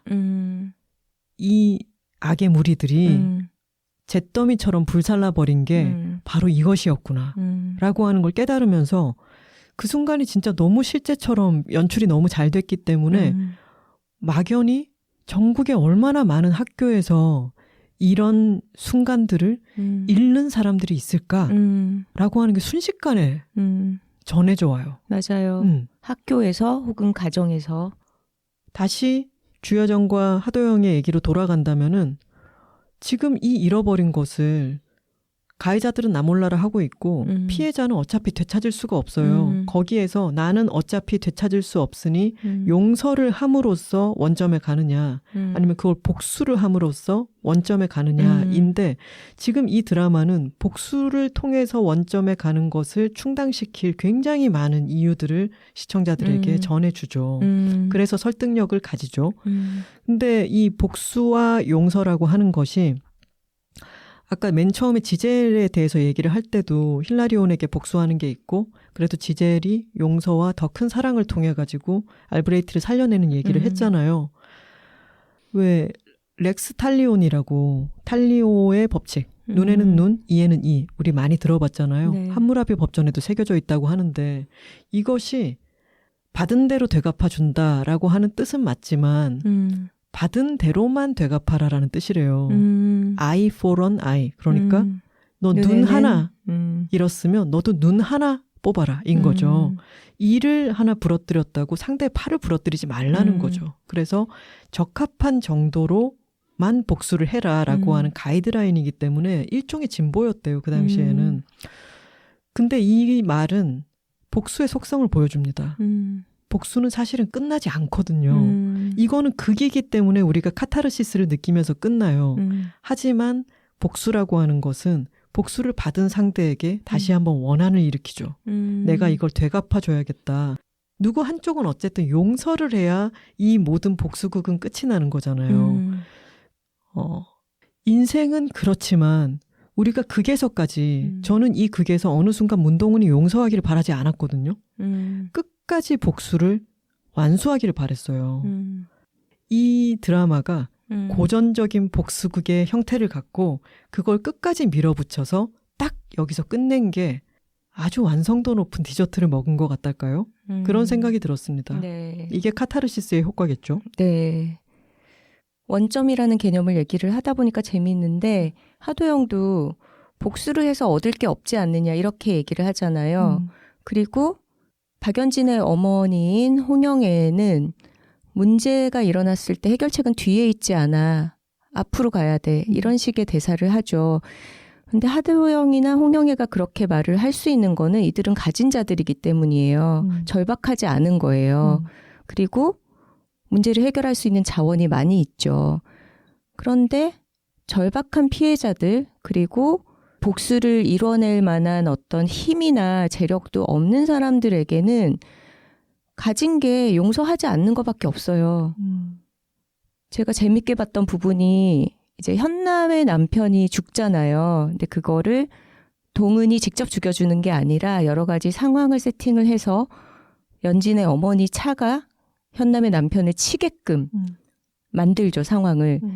그렇게 해서 교통사고로 죽음을 맞게 됩니다. 근데 그랬을 때 연진의 엄마, 이 홍영애라는 사람은 당연히 합의를 이끌어낼 거라고 생각해요. 그러니까 본인은 이 사람을 죽여도 초범이고 과실치사고 나는 쉽게 풀려날 것이다. 그리고 나는 돈이 많으니까 피해자와의 합의를 쉽게 이끌어낼 수 있다라고 굉장히 자신만만하게 생각하고 있어요. 그러면서 막 연기를 하죠. 울면서 굉장히 용서를 구하는 듯한 연기를 하죠. 근데 그때 재미있는 게 온갖 사람들에게 다 사모님이라고 부르던 현남이 처음으로 사모님 소리를 들어요. 이 홍영애가 어머 사모님 너무 죄송합니다. 제가 이런 실수를 저질렀어요. 저를 용서해 주세요. 합의 부탁드려요. 하는데 현남은 합의해 주지 않아요. 용서해 주지 않아요. 왜냐하면 자신이 합의하는 순간 자기는 그냥 아줌마가 되는 거예요. 자신을 존중하지 않을 거예요. 이 가해자는. 물론 합의금을 많이 받아서 선화 있는 미국에 가서 편하게 사는 게 현남으로서는 합리적인 선택일 수 있겠죠. 하도영이 얘기하는 그런 이득을 더 취하는 선택일 수 있겠죠. 하지만 정말 가진 게 없는 피해자가 자신의 억울함에 대해서 조금이라도 존중받는 길, 사모님 소리를 듣는 동안은 이 사람을 용서해주지 않는 기간뿐입니다. 그렇게 해서 현남은 홍영애를 또 감옥에 보내죠. 저는 이 현남의 이야기 안에서의 복수 또한 굉장히 쾌감을 느끼면서 봤어요. 맞아요. 그렇기 때문에 주여정이 문동은을 사랑하고 그리고 그 사랑하는 사람이 내가 어린 시절에 당했던 아픔에 대해서 18년 동안이나 이것의 복수를 준비하고 있을 때 이제 그만 놓아줘요가 아니라 내가 칼춤 출게요. 망나니가 되어서 칼춤 출게요. 보통 많은 경우에 예전에 있었던 이 일에 고통받고 있는 사랑하는 사람이 있다면은 이제 그만 놓아줘라든가 거기에 너무 사로잡혀 있지 마라고 얘기하죠. 근데 좋아. 당신이 복수를 해야겠다면 내가 망나니 칼춤을 추겠다. 저는 이게 너무 로맨틱한 대사 같아요. 맞아요. 낭만 저녁이 아니라 낭만 칼춤. 당신이 지옥에 가기를 선택한다면 내가 그 손 잡고 지옥에 같이 가겠다. 라고 선택하는 너무 로맨틱하지 않나요? 맞아요. 그리고 이 복수의 공범들 피해자들의 연대에서 내가 같이 싸워줄게가 너무 중요한 것이 이게 바로 자신이 사랑하는 사람, 자신이 함께 하고자 선택한 사람의 존재를 회복하는데 너무 중요한 문제잖아요. 그러니까 네가 중요하게 생각하는 걸 나도 중요하게 생각해 라는 어떤 같은 조건 하에 있다라는 그런 교감인 거죠. 맞아요. 그리고 또 한 사람 우리에게 좀 눈물을 흘리게 만든 인물이 있습니다. 동은이 새들어 살던 부동산 건물의 주인이자 부동산 사장님. 손숙 배우가 연기한 집주인 캐릭터죠. 이분이 뭔가 과거가 있지 않을까 이런 짐작을 하게 만들었는데 2부 후반에 밝혀지죠. 동은이 너무 힘들게 목욕탕에서 일하면서 근근히 생계를 해결하고 혼자 자립의 기반을 만들면서 아직 학교 폭력의 상처가 너무 생생하던 그 시기에 자살 시도를 하기 위해서 한강에 갔을 때 역시나 아들의 죽음으로 지옥 같은 시간을 보내고 있던 이 부동산 할머니도 똑같은 장소에 똑같은 시간에 자살 시도를 하러 왔어요. 그런데 동은이 천천히 한강으로 걸어 들어갈 때 자기보다 더 앞서서 빠져서 간당간당하게 거의 물에 잠기려고 하는 이 할머니를 보고서 취한 행동을 당시에는 할머니는 아니고 중년 여성이었죠. 네, 아주머니를 구합니다. 물에 빠져있는 허우적거리는 사람을 구해냅니다. 그러면서 둘이 서로 눈물을 흘리면서 너는 왜 죽으려고 하니? 왜 이 추운데 니트를 하필 입고 왔니? 물에 젖으면 무겁게 시리. 신발은 또 왜 벗었니? 춥게. 이런 얘기를 하면서 서로를 살피죠. 그러면서 이 아주머니가 동은에게 얘기해요. 우리 봄에 죽자. 물이 너무 차다. 우리 봄에 죽자. 거기서 정말 눈물을 흘리지 않을 수가 없었습니다. 죽으러 간 사람들끼리도 서로를 구해내는 거예요. 그리고 우리 조금만 더 살아보자 라고 얘기를 하죠. 봄에 죽자라는 건 봄까지 살아있자. 그리고 괜찮으면 조금 더 살아보자 이런 얘기잖아요. 그래서 복수가 다 맞춰지고 나서 맨 마지막에 겉옷을 벗었을 때 반소매 옷을 입고 있는 문동은의 팔에 그 흉터 위에 꽃 그림 타투가 새겨져 있죠. 그게 봄이 되면은 꽃이 피잖아요. 그런 나레이션이 나오죠. 봄에 죽자는 말은 봄에 살자는 말이었다. 또 그제서야 19살이 시작된다는 말도 나오죠. 동은은 복수를 마쳤기 때문에 원점으로 돌아갈 수가 있었고 거기에서부터 18년 동안 멈춰져 있었던 자신의 삶을 다시 시작하는 거죠. 그거는 그런데 이 손숙 배우가 분한 이 부동산 사장님 말이에요. 좀 성견지명이 너무 많은 거 아닙니까? 그렇죠. 굳이 박연진의 집 바로 앞에 그 집 마당이 내려다 보이는 집을 비워놓고 문동은을 기다리고 있었다라는 것은 새를 아주 낮게 책정해서 문동은이 꼭 거기에 오리라는 보장도 없는데 그렇게 세팅해놓고 있었다는 것은 조금 그렇죠. 좀 너무 도구적으로 인물을 쓰지 않았나 이런 생각은 듭니다. 네, 설득력이 좀 떨어지는 부분이었고요. 그리고 중간에 약간 의아했던 부분은 뭐였냐면 그 무당이 굿을 하다가 벌전이라고 하는 이제 큰 벌을 받아서 죽는 장면이 있잖아요. 근데 그 장면에서는 윤소희라고 하는 또 다른 피해자의 혼령이 들어온 것처럼 연기를 하는 장면이구나라고 처음에는 생각했다가 문동은도 그 무당을 보면서 당황하는 장면이 나오잖아요. 그러면서 이게 지금 장르가 약간 바뀌나? 무속 드라마로 바뀌나? 이런 느낌을 살짝 받았어요. 그러니까 연기가 아니라 진짜로 지금 혼령이 들어온 거야? 이렇게. 그거는 연기를 하다가 이 무당에게도 바뀌는 시점이 있었던 것 같아요. 처음에는 소희가 빙의된 것처럼 그렇게 꾸며서 연진이에게 죄책감을 주기 위해서 쇼를 하다가 그 쇼가 진짜가 돼버린 거죠. 잠깐 이렇게 초자연물이 되는 그런 부분이 있었습니다. 네, 저도 의아했던 부분 얘기해도 되나요? 그럼요. 연진이는 그 무당의 어떤 논리에 따르면 이름에 이응이 들어간 애들이랑은 안 맞다고 했잖아요. 맞아, 이응 멀리하라고 천지야. 했잖아요. 네. 그런데 예를 들어서 자기 친구들은 이응을 피할 수가 없다고 쳐요. 최혜정 이응 들어가죠. 그리고 문동은 이응 들어간다고 굉장히 싫어했죠.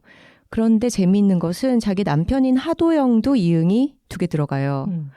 그리고 제가 제일 의아한 건 뭐냐면 딸 이름에 왜 이응을 넣어놨어요, 예솔이? 저도 그게 제일 이해가 안 됐어요. 그건 자기가 피할 수 있었잖아요. 그러면은 내가 그래서 엄마가 이응을 절대 쓰지 말라고 했지만 쓴 거야 라든가 뭔가 그런 설명이 이유가 필요했는데 설명이 나올 줄 알았는데 그래서 결국은 예솔이도 잃게 되고 또 재밌는 거 하나 뭔지 알아요? 이응 제일 많이 들어가는 사람이 누구냐면 연진이 엄마예요. 홍영애.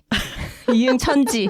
아 그래서 그들이 엄마랑도 그들이 척을 지죠. 또 척을 지게 되는 거구나. 네, 그렇습니다. 우리 지금 되게 무당의 말을 신봉하는 사람들이네요. 아니 연진이가 신봉을 하는데 왜 그 세계관에 맞게 행동을 하지 않는가. 그 모순이 궁금하다는 거죠. 그러니까요. 다 보고 나서 이런 질문이 들었어요. 동은이의 꿈이 건축가였잖아요. 네. 왜 하필 건축가였을까? 그리고 이제 집을 스케치하는 장면 같은 거를 왜 보여줄까? 조금 생각을 해봤는데 집이라는 게 약간 이 더글로리에서 한 사람이 안전하게 머물 수 있는 공간을 표상하기도 하고 그 사람의 안전한 세계를 뜻하기도 하는 메타포인 것 같아요. 그래서 연진이에게 동은이 그런 표현을 쓰죠. 너의 아름다운 벽들이 무너져 내리고 폐허가 되는 것을 보고 싶다. 이런 표현을 쓰기도 하고 바둑을 두면서도 맞아요. 상대방의 집을 허물어 나가는 과정이잖아요. 그리고 동은의 집에 이 가해자들이 찾아왔을 때 뭐 굉장히 허름한 여인숙이지만 누군가에게는 소중한 가정인데 거기에 신발을 신고 침범하잖아요. 그게 어떤 사람의 물리적 심리적인 공간을 파괴하는 그런 행위로서 굉장히 상징적이죠. 그리고 동은이 연진에게 한 번 더 용서를 구할 수 있는 기회를 주겠다라고 했을 때 그 기회를 벌어준 것은 남편인 도영이 동은의 집에 와서 신발을 가지런히 벗어놓고 그 방에 출입을 했던 연진은 하이힐 그 구둣발 채로 들어온 그 집에 남편은 예의를 지켜서 자신의 공간을 방문했기 때문에 그 존중에 대한 응답으로서 한 번 더 네가 스스로 자수하고 광명을 찾을 기회를 주겠다.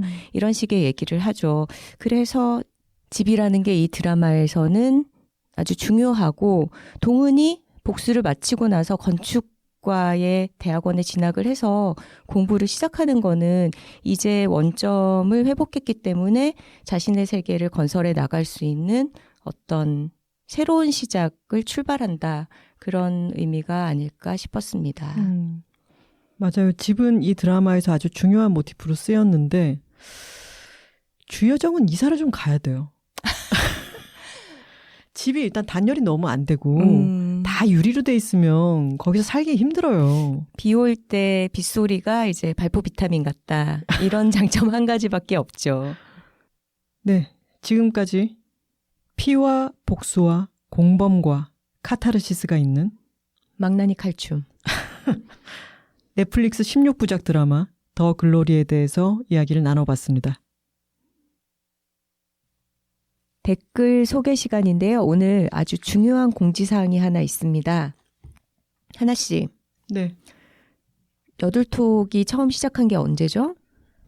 4월 6일인데 4월 5일로 퉁치자고 했었죠. 네. 이제 4월이 곧이잖아요. 네. 1년이 되면 뭘 해야 되죠? 돌잔치를 해야 됩니다. 저희가 톡토로 분들을 직접 모셔서 재롱을 좀 부리고 같이 축하하는 그런 자리를 만들려고 하고 있습니다.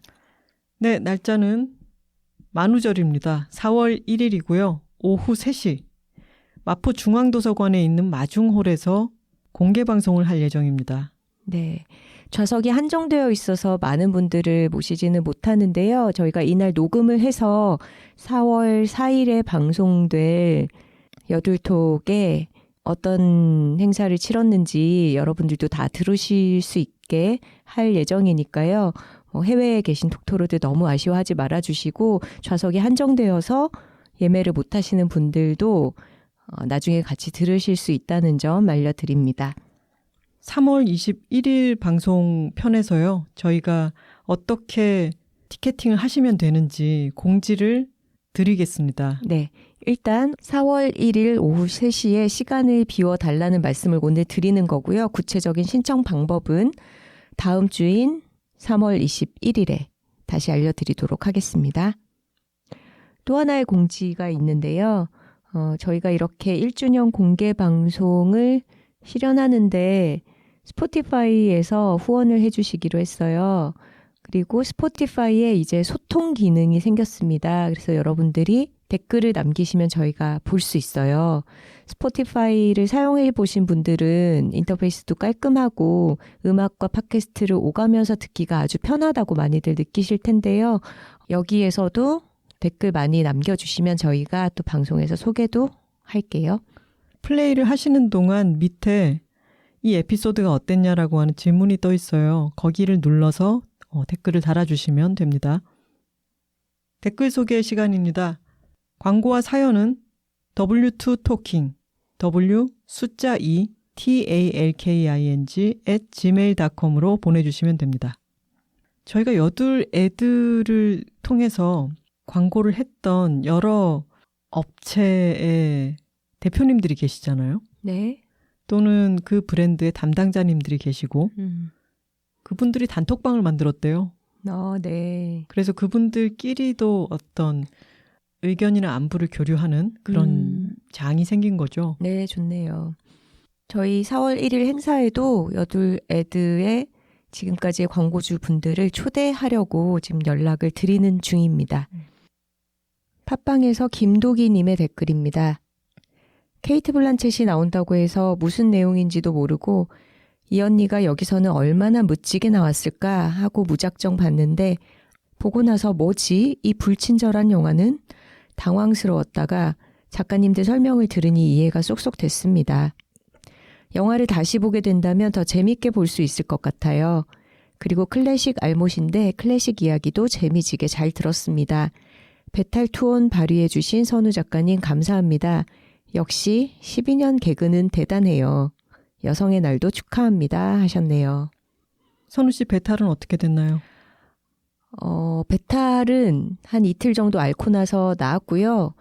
그런데 제가 장염이 처음이라 그 사실을 몰랐는데 배탈이 배만 낫는다고 낫는 건 아니고 전반적으로 몸의 컨디션이 많이 떨어지더라고요. 그렇죠. 그래서 지난주부터 조금 전체적인 체력이 많이 떨어져 있는 상태고 온몸에 좀 기운이 없습니다. 서서히 회복할 거라고 생각하니까 너무 걱정하지 마시고요. 저의 쾌차를 기원하며 특히 고양이 사진 올려주신 분들 큰 도움이 되었습니다. 감사합니다. 김도기님께서도 여둘톡 타르편을 듣고 난 뒤에 영화를 보러 가셨으면은 이렇게까지 당황하시지만은 않았을 텐데. 네. 영화를 보고 나서 들으려고 아껴놓은 분들이 계시던데 아마 팟캐스트 듣고 나서 보시면 훨씬 재밌게 영화 보실 수 있을 것 같기는 해요. 볼 때는 어벙벙하고 보고 난 뒤에 여둘톡을 들으면 다시 봐야겠구나라는 생각이 드실 거예요. 네. 한번 재관람하셔도 괜찮지 않을까 싶습니다. 아시죠? 여둘톡은 제철 팟캐스트라는 거 아껴두지 마시고요. 바로 들으세요. 듣고 난 뒤에 보면 더 재밌습니다. 야매개미님께서 있는 기운 모두 끌어모아 목소리를 내고 계신 것 같아 듣는데 마음이 아팠어요. 그치만 톡갈까지. 이젠 쾌차하셨길 영화 보고 잔뜩 얘기하고 싶었는데 이렇게 들을 수 있어서 너무 좋아요 하셨네요. 영화 보고 함께 수다를 떨고 싶었는데 여둘톡으로 그 수다 갈증이 해소됐다라고 하는 저 개인 연락도 많이 받았습니다. 저는 장염 걱정된다는 개인 연락 많이 받았습니다. 흰용님께서도 저도 2주 전 어이없게 장염으로 큰 고생을 하고 아직도 속이 다 회복되지 못한 중입니다. 혹시 하나 작가님 입으신다는 엔드엔드? 궁금한 폐알못이기도 하니 혹시 아시는 분들 계시면 도움을 좀! 이라고 하셨습니다. 네, 엔드엔드는 서촌에 있는 옷가게이고요. 인스타그램 계정을 알려드리면 가장 소개가 빠를 것 같네요. 끝 할 때의 엔드, END 뒤에 그리고 할 때의 AND, AND 01 언더바 오피셜로 들어가시면 엔드엔드 01 언더바 오피셜로 들어가시면 엔드엔드의 공식 계정이고 여기에 온라인 쇼핑몰도 링크가 되어 있습니다. 그래서 다양한 제품들 보시고 구매도 하실 수 있습니다. 오프라인 매장은 서울 종로구 통인동 74번지에 있습니다. 자그마한 옷가게입니다. 그리고 놀랍게도 저는 이번 주에도 엔드엔드 맨투맨의 엔드엔드 자켓을 입고 왔네요. 소름. 저도 이번 주는 겉옷이 엔드엔드 제품입니다. 괴로울 바에 외로울라의 님께서 작가님들 여성의 날 축하드려요 하셨는데 늦었지만 여러분 여성의 날 축하드립니다. 여성의 날이 따로 축하할 만한 날인 것도 언젠가는 없어지는 게 바람직하겠죠. 개딱지 톡토로님의 댓글입니다.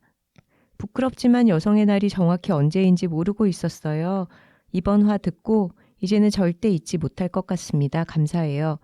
여성 인권이 부당하게 침해를 받고 있는 여러 사건 사고부터 일상에서 벌어지는 소소한 해프닝 등에 쉽게 분개하는 저에게 시대가 점점 변하고 있지 않느냐는 둥, 네가 그런다고 바꿀 수 있는 게 아니라는 둥 하면서 마치 아무 희생 없이 세상은 알아서 좋아지고 있다는 것처럼 말하는 남성 반려인을 둔 한 사람으로서 조금 부끄러웠습니다. 그래야만 하는 현실이 속상하지만 여성에 대해서 더 공부하고 알아가는 여성이 되어야겠어요. 이상입니다. 하셨네요. 부끄러움은 개딱지 톡토로님의 몫이 아니죠. 네. 부끄러움은 그분의 몫입니다. 지금 부끄러움을 모르고 계시지만 이렇게 바뀌고 있는 시대에 대해서 이해하고 빨리 적응을 하지 못하신다면요. 이 반려인 분께서는 순식간에 도태될 수 있습니다. 트위터의 유나님께서 타르 볼 때 좀 피곤한 상태여서 살짝 졸기도 했었고 영화가 어려워서 다 보고 나서도 영화가 주는 메시지가 무엇인지 잘 이해를 못했는데 괄호 열고 특히 엔딩 부분 너무 당황스러웠음. 여둘톡 듣고 나서야 비로소 영화를 제대로 본 기분이고 각 장면들이 이해된다. 영화보다 작가님들 영화 평이 더 재밌어 하셨네요. 이런 댓글을 발견하면 저희가 소개를 할까 말까 약간 망설여지기도 하거든요. 하지만 저희는 자화자찬을 권장하는 방송이니까 한번 자화자찬 해봤습니다. 트위터의 플루토님께서 영화 마지막 부분에 대한 해석에서 내적 하이파이브 100번 했다. 나도 그게 완전한 나락으로 굴러떨어진 거라고 느껴지진 않았거든. 지휘자의 집은 포디엄이다 라고 타르가 말한 것처럼 어쨌든 악어처럼 살아남아 말로 5번 대신 5번 함대와 함께 포디엄으로 돌아갔잖아요. 새로운 세상으로 나아간다는 그 나레이션도 그렇고 나도 이 부분이 어떤 새로운 가능성을 제시한 거라고 생각했다. 상황 자체는 백인 남성 세계의 정점에 있던 사람의 추락이지만 사실 누가 함부로 거기가 나락이고 원래 있던 곳은 정점이라고 말할 수 있을까? 음악을 채집하고 연구하던 사람이니까 이번엔 여기서 어떤 가능성을 봤을 것 같다고 했는데 타르라면 그러고도 남았을 듯. 포디엄에 올라가는 타르의 표정도 베를린 필에서와 다름없이 당당했고 그 가능성을 보는 게 타르라는 게 아이러니이면서도 영화에서 한 발 벗어나서 보면 또 멋진 부분. 헤드셋 이야기는 전혀 생각 못했던 거라 엄청 흥미로웠어. 초반 메트로놈 이야기랑 엮어서 지휘자는 시간을 지배하는 사람이고 이게 무너지는 순간이라는 흐름이 매우 마음에 들어서 영화 보면서 다시 자세히 관찰하고 싶었다고 라고 써주셨네요. 네, 공감하면서 들어주셔서 감사합니다. 서마고님의 댓글입니다. 48화 먹과 뽐에 대해서 달아주신 거예요. 저도 키와 덩치가 아주 작은 사람인데 몇 년 전부터 프리사이즈와 S사이즈가 정말 작아지고 있구나 하면서 느낍니다. 그러면서도 이게 작은 사람을 위한 옷이 아니라 키가 큰데 아주 마른 사람을 위한 옷이라는 걸 느껴요. 통은 맞는데 팔이나 다리 길이는 아주 긴 옷들이라서요. 그죠? 저 갑자기 이해가 됐어요. 나는 작은 사람인데 이 작은 옷들이 나를 위한 옷은 아닌 거예요. 그래요. 정말 콕 집어서 말씀을 해주셨네요. 마른 사람들을 위한 옷이라는 거. 친척들을 만나면 저도 늘 듣는 말이 전보다는 살이 쪘네, 말랐네 하는 외모 지적부터 받는 편인데요. 그런 면에서 요새 논란도 있었지만 소식좌의 등장에 저는 반가움을 느꼈답니다. 밥을 적게 먹는 편이라 적게 먹으면 항상 그렇게 적게 먹으니까 하며 비난이 많았거든요. 그래서 늘 나 많이 먹어, 많이 시키자 하면서 음식 허세가 몸에 배어 있었답니다. 이게 저 같은 사람들도 그렇지만 한국 사회에서는 또 여성들이 말라야 하지만 적게 먹어서는 안 되는 암묵적인 룰이 있잖아요. 괄호 열고 많이 먹는 여자 아이돌들의 모습이 꼭 나오는 기이한 예능. 그래서 한 번도 나 조금 먹어 라고 편하게 말해본 적이 없는데 소식좌의 등장으로 나도 소식좌야 라고 말해볼 기회가 생겼었답니다. 체형, 외모, 스타일에 대해 다양성을 인정하는 문화가 더 자리를 잡으면 좋겠습니다. 저는 몸도 아주 작지만 목소리도 정말 애기 목소리예요. 그게 아주 컴플렉스고 어렸을 때부터 귀여운 척한다는 말이 저를 아프게 했고 제 목소리는 자주 따라하며 놀리는 대상이 되기도 했어요. 그렇게 커서 제 목소리를 따라하는 저를 흉내내는 것들에 아주 예민하게 반응하게 됩니다. 그래서 사실 저번 회차에서 목소리를 따라하는 부분에서 소름이 돋고 살짝 심장이 철렁했는데 하나 작가님이 오늘 콕 집어서 말씀해 주셔서 사르르 풀어지는 느낌이에요. 감사합니다. 읍내 톡토로라고 하셨습니다. 그래도 말을 덧붙이기가 다행이네요. 저희도 그러게요. 좀 불편한 마음을 계속 그냥 갖고 가기보다는 한마디를 했는데 그래도 이렇게 말씀을 해주셔서 정말 고맙습니다. 네, 저희가 누군가 실존하는 사람을 놀리기 위한 목적으로 그렇게 따라한 것은 아니라는 점 이해해 주시면 좋겠습니다. 캐나다에서 메일을 보내주셨네요. 안녕하세요. 캐나다 밴쿠버에서 1시간 떨어져 있는 에버츠포드에 사는 에이토로입니다. 다른 분들 사연 소개를 들을 때마다 이번 주에는 써야지 하다가 이제서야 쓰네요. 여둘톡과 톡토로쉽에 대한 감사 인사를 드리고 싶어서 메일을 씁니다. 저는 두 분을 여자 둘이 살고 있습니다. 책으로 알게 되었고 이후 언니들이 진행하거나 출연하는 책이라웃, 영노자 등 팟캐스트는 모두 들었습니다. 이는 해외살이를 하며 팬데믹 기간 동안 독박 육아로 고립감을 많이 느끼던 때에도 큰 힘이 되었습니다. 여둘톡 덕분에 저는 세상에 더욱 능동적인 태도와 용기를 가지게 되었습니다. 덕분에 2달 전에 공공기관에 취업해서 만족스러운 직장 생활을 하고 있어요. 진심으로 감사하고 꼭 오래 진행해 주셨으면 합니다. 여둘톡을 같이 듣는다는 것, 톡토로라는 것은 많은 가치관을 공유하는 일이라 생각합니다. 해외라 그런지 아직은 주변에서 발견하지 못해 제가 주변에 전파 중입니다. 첫 번째는 저희 6살 어린 여동생입니다. 동생에게 해주고 싶은 말도 많고 좋은 길로 안내하고 싶은데 제가 하면 잔소리가 되어서 여둘톡을 추천했어요. 지금은 동생도 모든 회차를 다 들은 열혈 톡토로가 되었답니다. 동생에게 고마워서 그래 놀라와 식스시즌스 파스타와 스테이크도 보내주었고 곧 디카프 워크룸 커피도 주문할 예정입니다. 동생의 보금자리가 더 안정되면 카밍그라운드의 가구도 축하 선물로 사주기로 했어요. 동생의 인생에서 하나 언니, 선우 언니 같은 멋진 언니들이 존재한다는 것만으로도 저도 괜시리 든든한 마음이 듭니다. 그러니까 캐나다 밴쿠버에서 한국에 있는 동생에게 전파를 하신 거네요. 그렇죠. 두 번째는 저희 아버지예요. 저번 주에 부모님이 캐나다 저희 집으로 놀러 오셨어요. 이번 달에 있을 둘째의 돌도 함께하며 2주 정도 머물다 가실 예정입니다. 제 차에 타시자마자 제가 듣던 여둘톡이 나왔고 아버지가 제목을 보고 이거 여자 둘이 사는 책 쓴 그 김하나 아이가 하고 알아보셨어요. 그리고 집에 와서는 작년에 동생에게 부탁해서 받았던 H마트에서 울다, 퀸즐랜드 자매로드, 빅토리노트 책들을 소개했고 아버지는 시간이 날 때마다 읽고 계세요. 어제는 H마트에서 울다를 눈이 벌개진 채로 읽고 계셨답니다. 동생이 아버지께 제주 누보를 소개해서 아버지도 즐겨 드시고 있고 제가 부탁해서 몇 캔 가지고 오셨어요. 이렇게 60대 경상도 남자 우리 아버지도 여둘톡 유니버스에 서서히 스며들고 계십니다.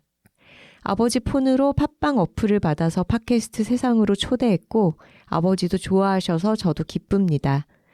제가 아버지께 요즘 제가 어떤 생각을 하는지 설명하기는 어렵지만 아버지가 여둘톡을 들으면 제가 어떤 생각을 하며 사는지 어느 정도는 아실 것 같아요. 해외에 나와 사는지라 직접 부모님을 뵙는 건 1년에 한 번도 쉽지 않네요. 하지만 같은 톡토로십을 공유한다면 서로 말하지 않아도 더욱 끈끈한 느낌이 드네요. 이렇게 저희 가족은 톡토로십 안에서 더욱 가까워지고 서로를 이해하고 있습니다. 그리고 한 가지 더 말씀드리고 싶은 게 있어요. 여둘 애드 사장님들도 단톡방이 있으시고 지역별 톡토로 단톡방이 있더라고요. 저도 캐나다에 있는 톡토로들을 만나고 싶어서 오픈 카톡방을 만들었습니다. 꼭 밴쿠버나 BC주가 아니어도 캐나다에 사는 톡토로라면 누구나 환영입니다. 오픈 카톡에 톡토로라고 검색해서 들어오세요.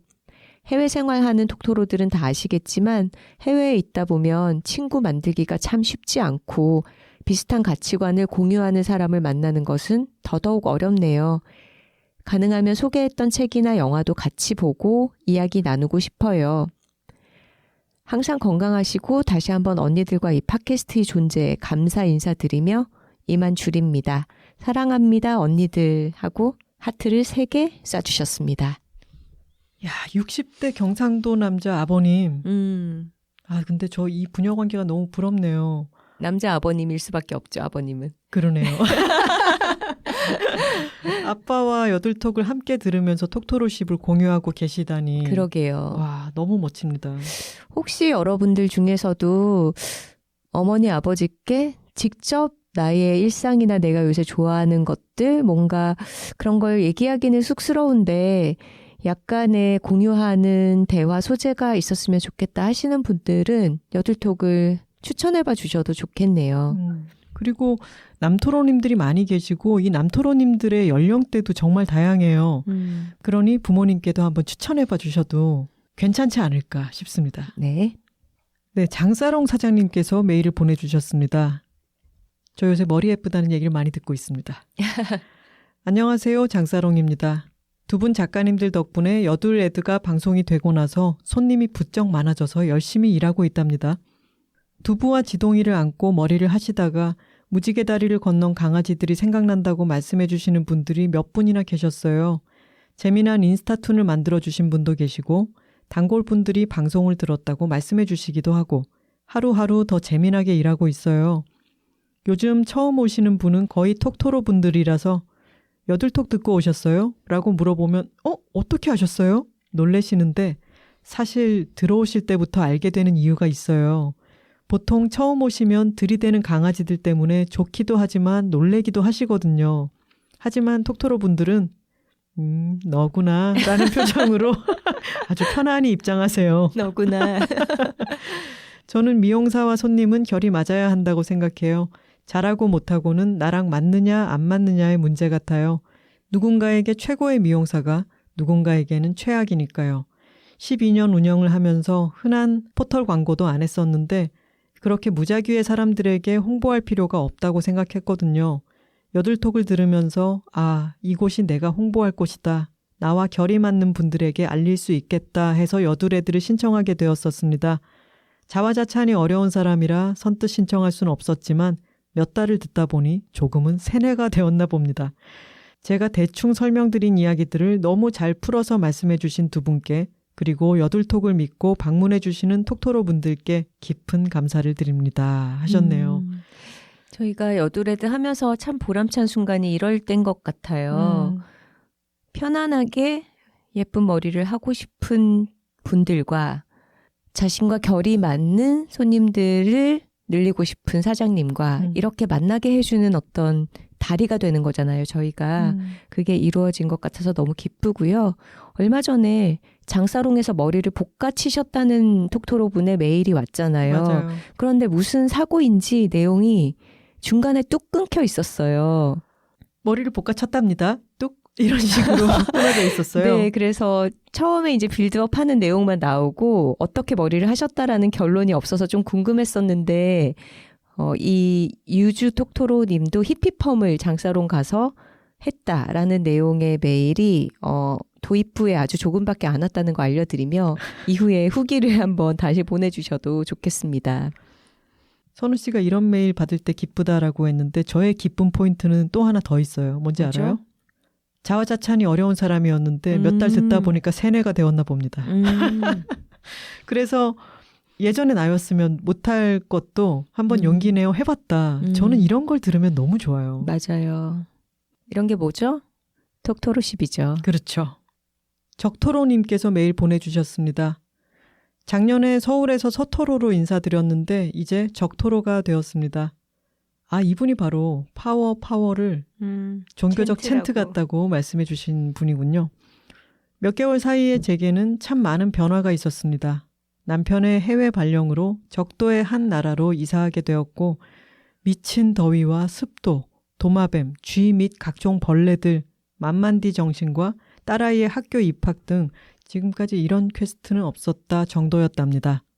다행히 지금은 어느 정도 안정이 되어 메일을 보냅니다. 저는 고등학교 때부터 방학 하루도 허투루 그냥 쉬며 보낸 적 없는 톡토로 행동강령, 복가치즘 금지에 반하는 인간이었어요.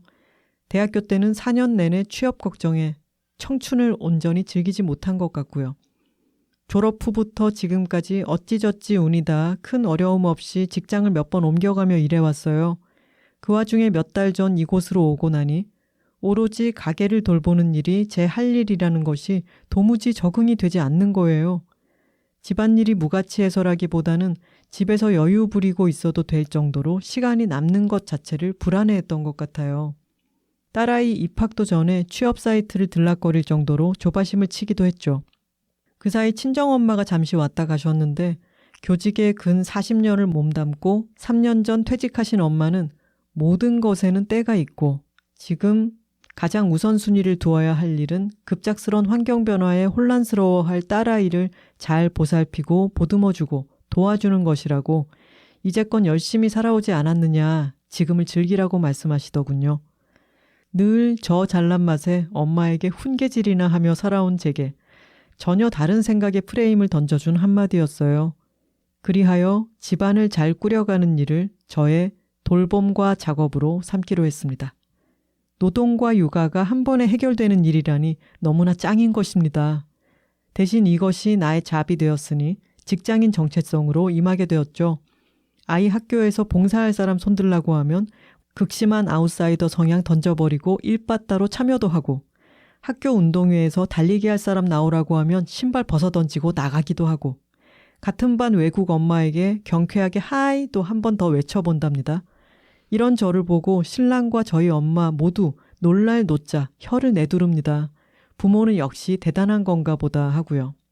부모라서라기보다는 이게 이제 저의 일이 되었기 때문에 나의 일을 성실히 하고 있는 거라고 말했습니다.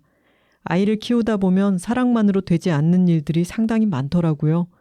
사랑이 긍정적으로 가닿기 위해 어떤 의무는 사랑보다 선행되어야 한다는 것도 알았어요. 제가 하고픈 말은 톡토로 여러분, 특히 아이 키우시는 톡토로 분들 힘을 빼고 멀리 보시라고 말씀드리고 싶어요. 어차피 우리가 신도 아니고 다 잘할 순 없잖아요. 마음이 편해집니다. 애한테도 웃게 돼요.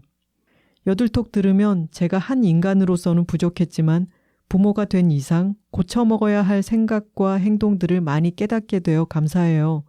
제 언행, 신념들이 딸아이에게 그대로 전달될 것을 생각하면 가끔 소름 끼치게 무서운데 삶을 기꺼운 마음으로 유영하시는 두 작가님을 보면 좁고 이기적이고 편협했던 제 시야가 탁 트이는 기분입니다. 참나 어이없게 너무 말이 많았네요. 마침 오늘 국제 여성의 날이래요. 제 딸과 저 두 작가님들과 톡토로 분들 모든 여성들이 몸과 마음이 건강하게 살 수 있는 시대로 조금씩 향해 가요. 이상입니다. 네, 맞아요. 내가 부모니까 잘해야지라고 생각하는 것보다 이건 나의 일이야 라고 설정해 둘 때 더 가벼운 마음으로 더 할 수 열심히. 있는 유형들이 있는 거죠. 맞아요. 음. 그게 통하기도 하는 것 같아요. 역시나 너무 볶아치지는 마시고요. 네. 메일 주셔서 고맙습니다. 네. 좋은 걸 좋다고 말하기 여둘톡 제50화는 넷플릭스 오리지널 드라마 더 글로리였습니다. 톡토로 뒤에는 여둘톡이 있고 여둘톡 뒤에는 톡토로가 있습니다. 저희는 다음 주에 새로운 주제로 돌아오고요. 4월 1일에는 공개 방송으로 찾아뵙겠습니다. 화요일을 기다려주세요. 감사합니다.